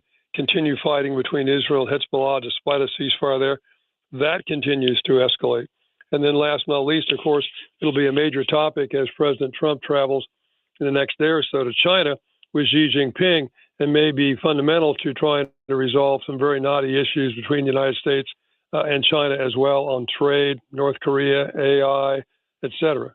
Have we allowed enough time for diplomacy to work with Iran? Well, that's a great question. Probably only answerable in the rearview mirror after you got this done. But I mean, the problem is, I think that the assumption was a few days of military action would bring the government down. That doesn't work.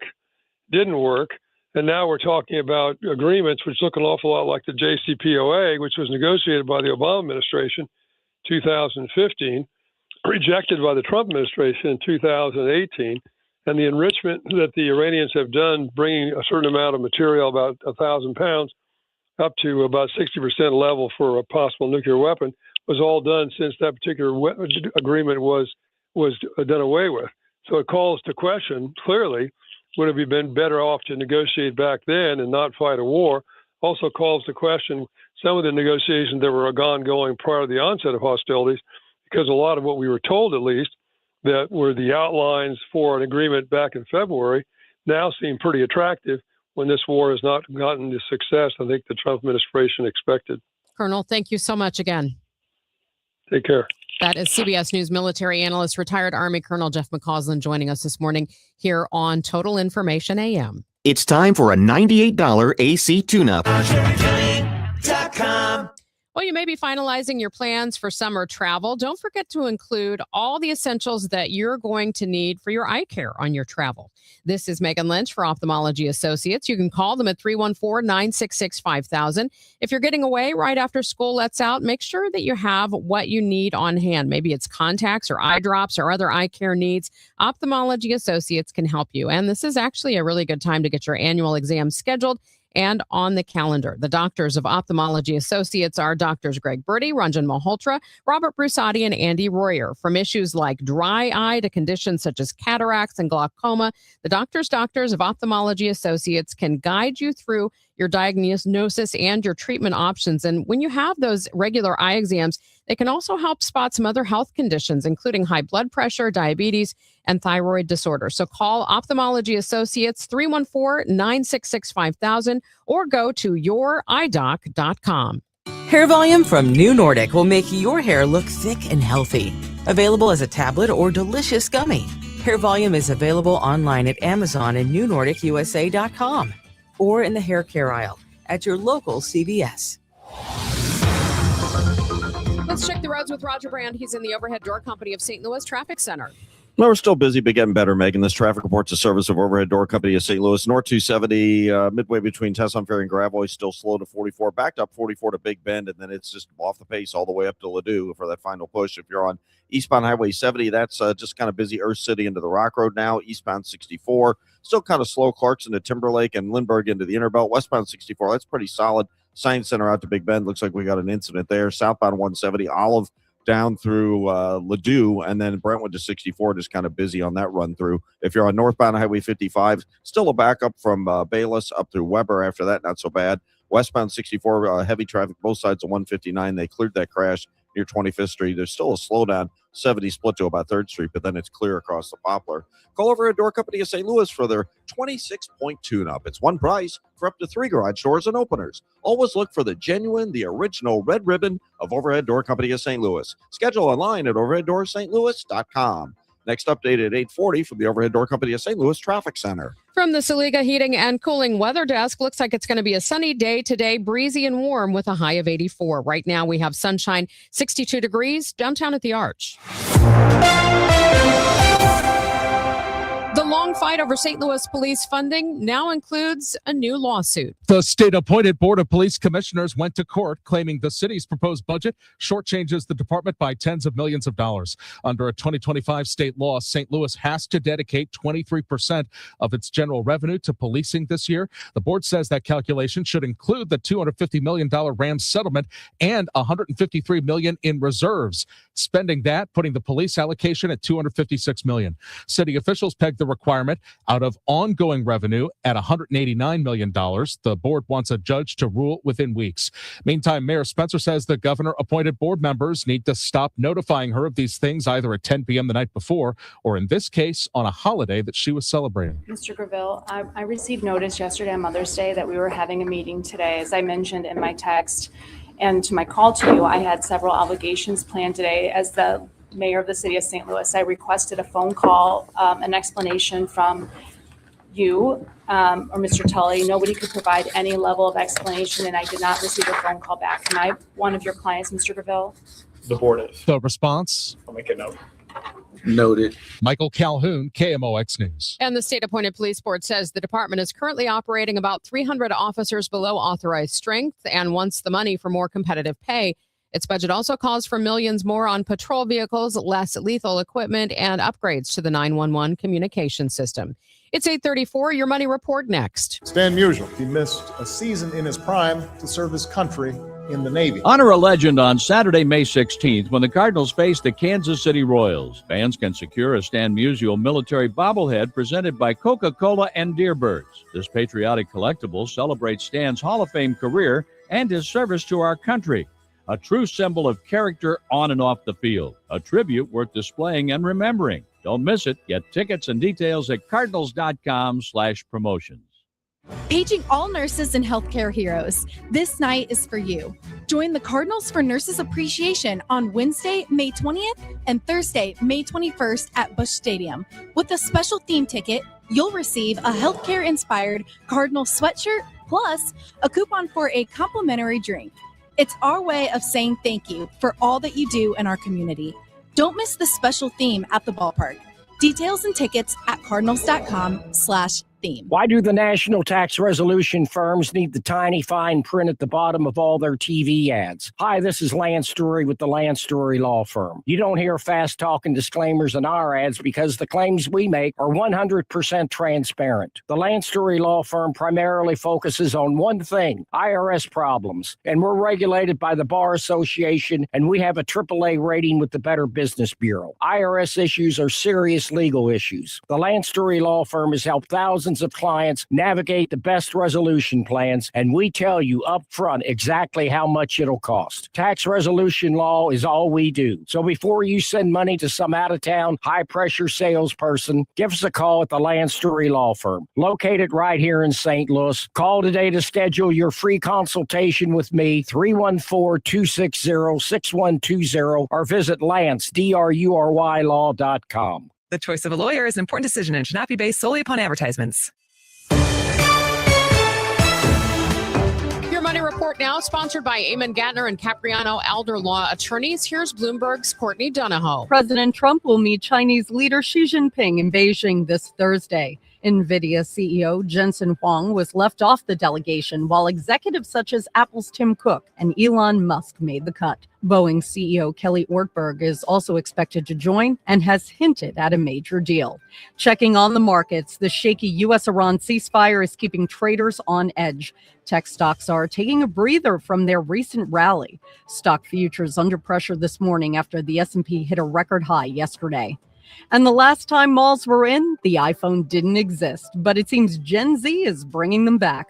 Mall owner Simon Property Group says teens and tweens are visiting their malls, driving traffic at their shopping centers. The company says that it's investing in updates at select properties and helping to make them more enticing to younger shoppers. Simon also adds that new brands that target young consumers are opening mall stores. Courtney Donahoe, Bloomberg Radio.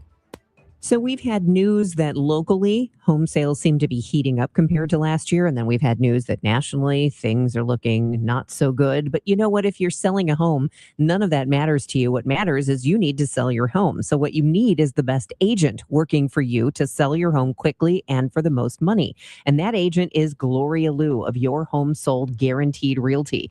Guaranteed is a key word because a lot of agents can't pivot when the markets change and when things look a little strange, but Gloria Liu sells hundreds of homes a year. She guarantees it that she'll sell your home at a price and time frame acceptable to you, or she will buy your home herself so you know your home is sold. Gloria Liu will sell your home at 100% of market value, or she'll pay you the difference. She is that confident that she'll sell your home, that she'll guarantee it in writing.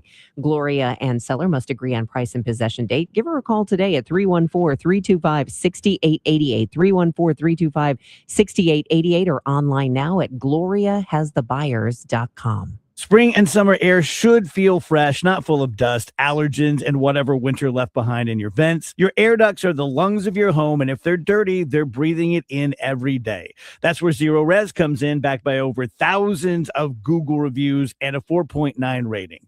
This month, only get a whole system air duct cleaned for just $599. That's cleaner air, better efficiency, and a fresher home guaranteed. 314-474-2020 or ZeroResSTL.com. I'm John Morgan. There are many reasons to hire Morgan & Morgan for your injury case. Reason number 3. First, all lawyers are not the same. If my family had an injury case and I couldn't hire us, there are only about 3 to 4% of the lawyers out there that I would hire. And here's why. Most of them rarely, if ever, go to trial. They just take the last best offer. Hell, you can do that yourself. Do this. If you're looking for a lawyer, Google Morgan & Morgan results and see what comes up. It may shock you. Then Google the firm you're thinking of hiring and do the same. That may shock you as well. We became the largest injury firm in the world for a reason. We won a lot. $30 billion and counting. Morgan & Morgan, or thepeople.com. Who would I hire? I'd hire us. The choice of a lawyer is an important decision and should not be based solely upon advertisements. Past results afford no guarantee of future results. Every case is different and must be judged on its own merits. Glover here for my friends at Cantor Injury Law. Cantor is local, and we're here doing the work every day. We're right here in St. Louis, and we're ready to fight for you. CantorInjuryLaw.com or call 314-628-9999. The choice of a lawyer is an important decision and should not be solely based on advertisements. This is 104.1 FM KMOX. Here's what's happening. The last remaining passengers on a cruise ship hit by a deadly hantavirus outbreak have disembarked and boarded flights to more than 20 countries to enter quarantine. The global maritime industry facing a looming shortage of fuel due to the Iran war. About 80% of globally traded goods are transported by sea. And the company behind the online learning system Canvas says it's reached a deal with hackers to delete data stolen in a cyber attack.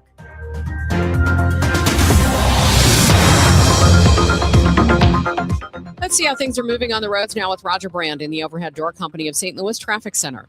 Well, they're better on westbound 64, Megan. This traffic reports the service of the Sandberg Phoenix Law Firm because they did clear the crash, it looked like. It's hard for me to see it looking through the overpasses. It was in the left lane, westbound 64, just right near Big Bend. It's still a solid jam, though. Bumper to bumper crawling from the Science Center overpass and eastbound 64.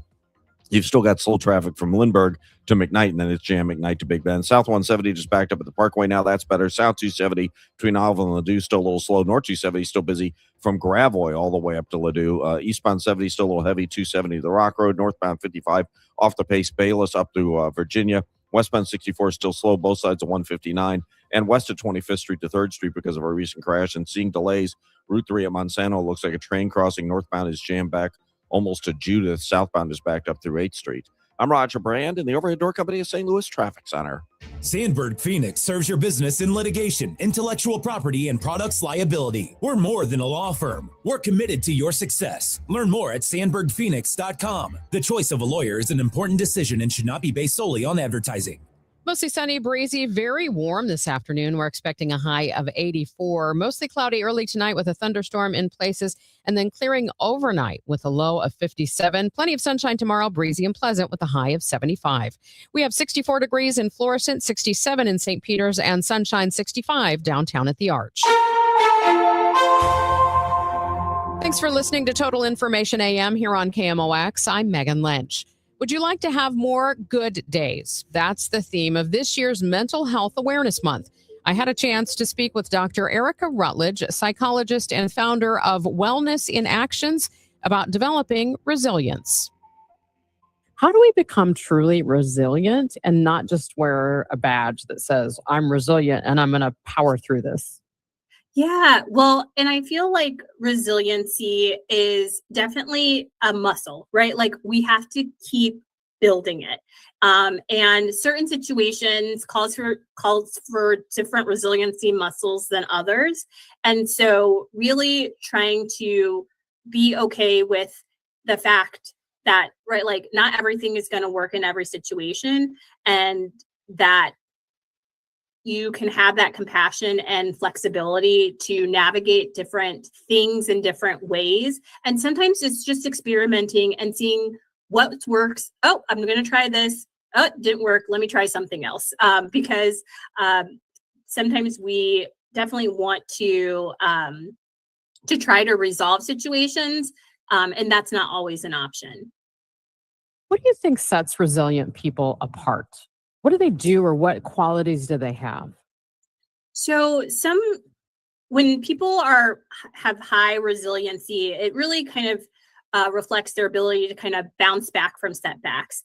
And a lot of times that can be very dependent on just the history that they have with setbacks and how they've kind of navigated challenges in the past. So if they've had this history of successfully navigating challenges in the past, then they'll feel more hopeful and optimistic of navigating in the future, or not getting so stuck in a problem or an issue that it kind of is very prolonged, and are also open to getting support from others and connecting with others about their problems. I think those are some other factors that can help with resiliency and kind of some skills that people who are more resilient tend to possess.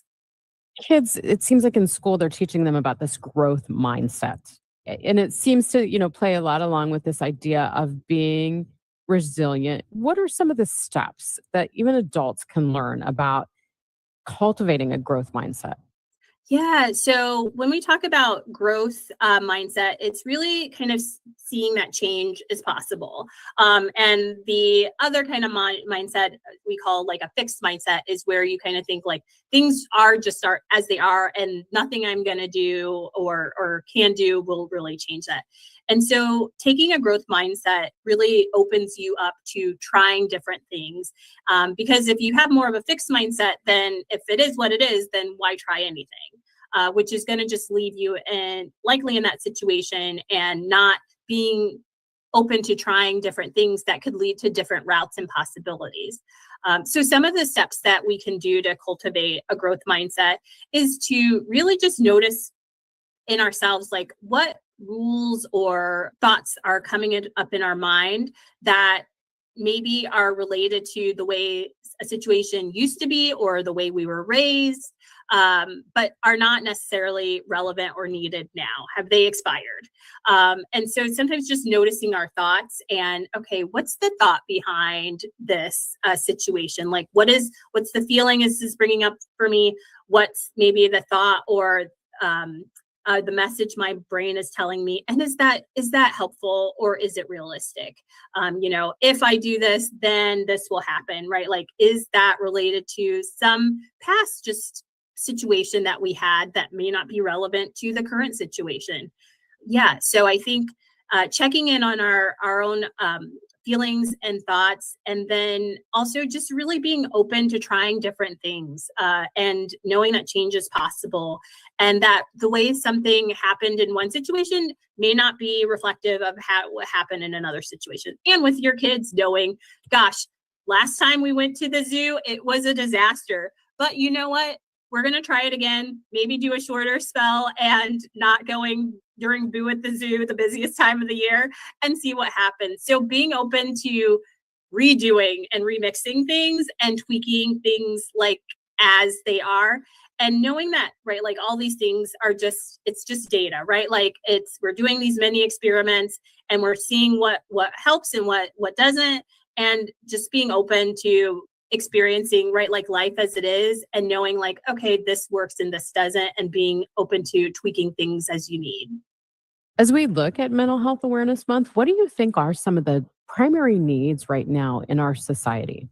I think one of the things we need is each other a little bit more. I feel like sometimes sometimes behind screen on social media, and a lot of that time people are spending looking at other people's lives, but in a way that we're really not connecting with each other. So I think being intentional about going out and doing things with other people, also, right, like connecting with things that you enjoy, and maybe groups that you enjoy, and making sure you kind of make space for those kind of primary things like being in nature, and getting enough movement, nourishment, and fuel in our body, as well as sleep. I think those are kind of the foundations of mental health. And if our bedrock isn't strong, then things are going to start to falter. So trying to get those, and then also those needs for connection with other people, making sure that those needs are being met,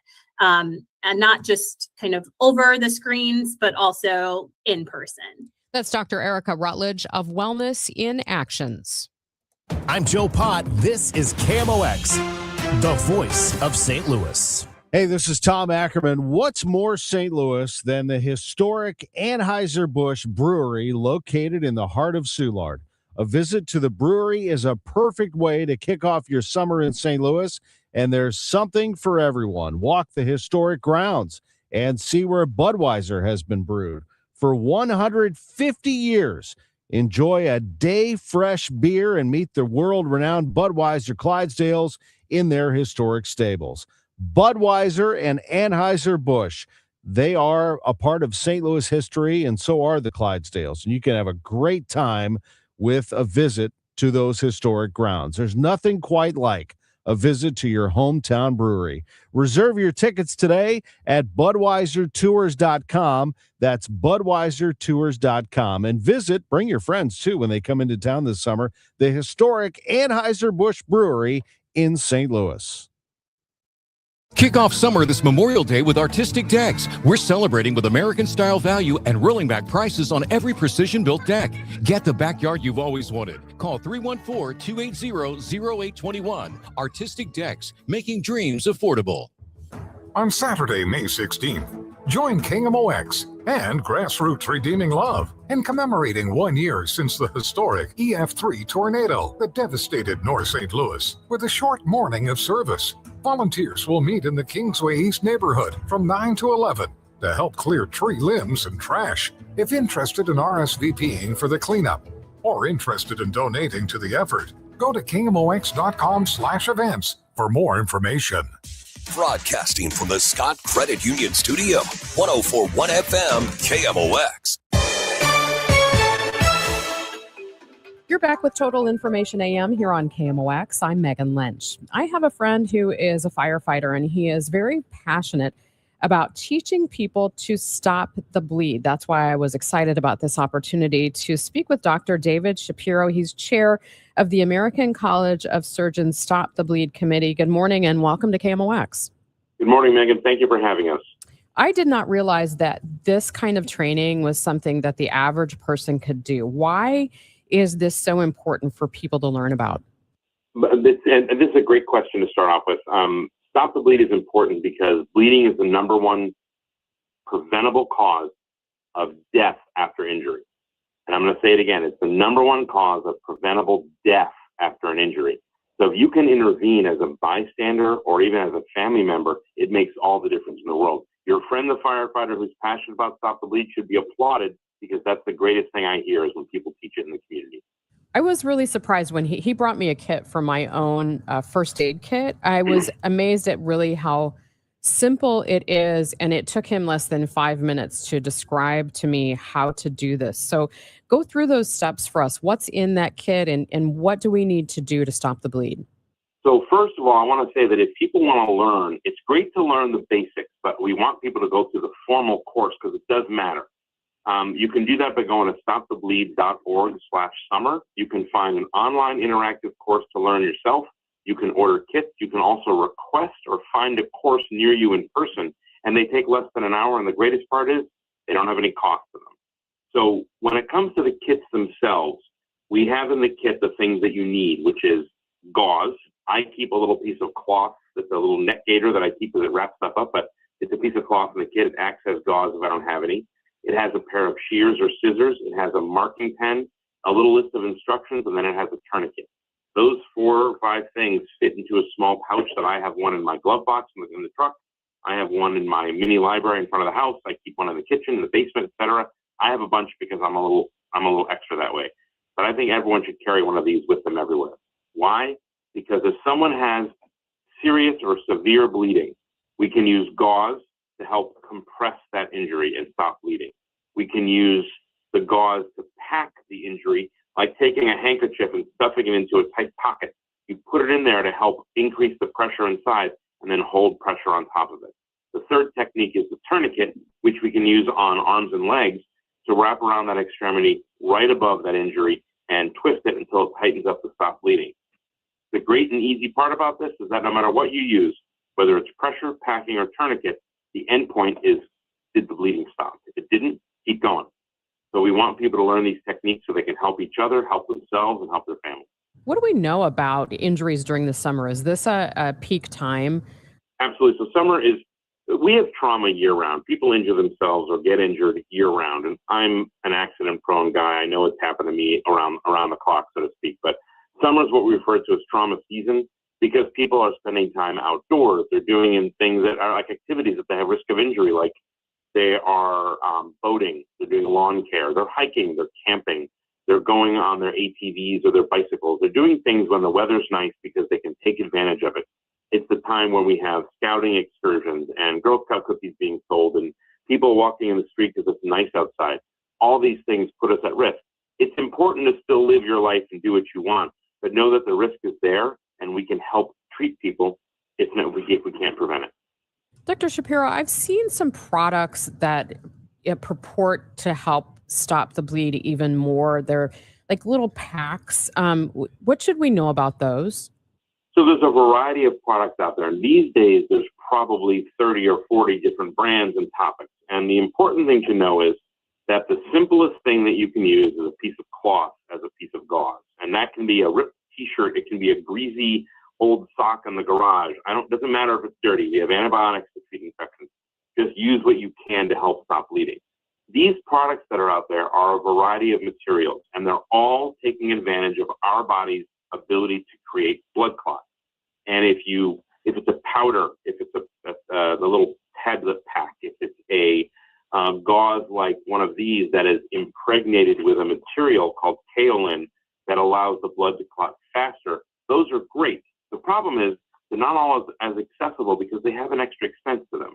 So do you need them? No. Is it great to have? Absolutely. You can find those kits with multiple types of material in them on the stopthebleed.org/summer website. You can learn the technique there. You can arrange a course and find a course, and you can also buy the kits there with or without these materials. Those materials are important, but they're not the requirement. All right, that is Dr. David Shapiro. He is chair of the American College of Surgeons Stop the Bleed Committee, joining us this morning on the Quiver River Electric Gas Line. Thank you so much. Thank you so much, Megan. Time now for today's Spotlight on Health Trends, sponsored by University of Maryland Global Campus. Turn off the lights at night. A small nightlight is okay, but National Institute of Environmental Health Sciences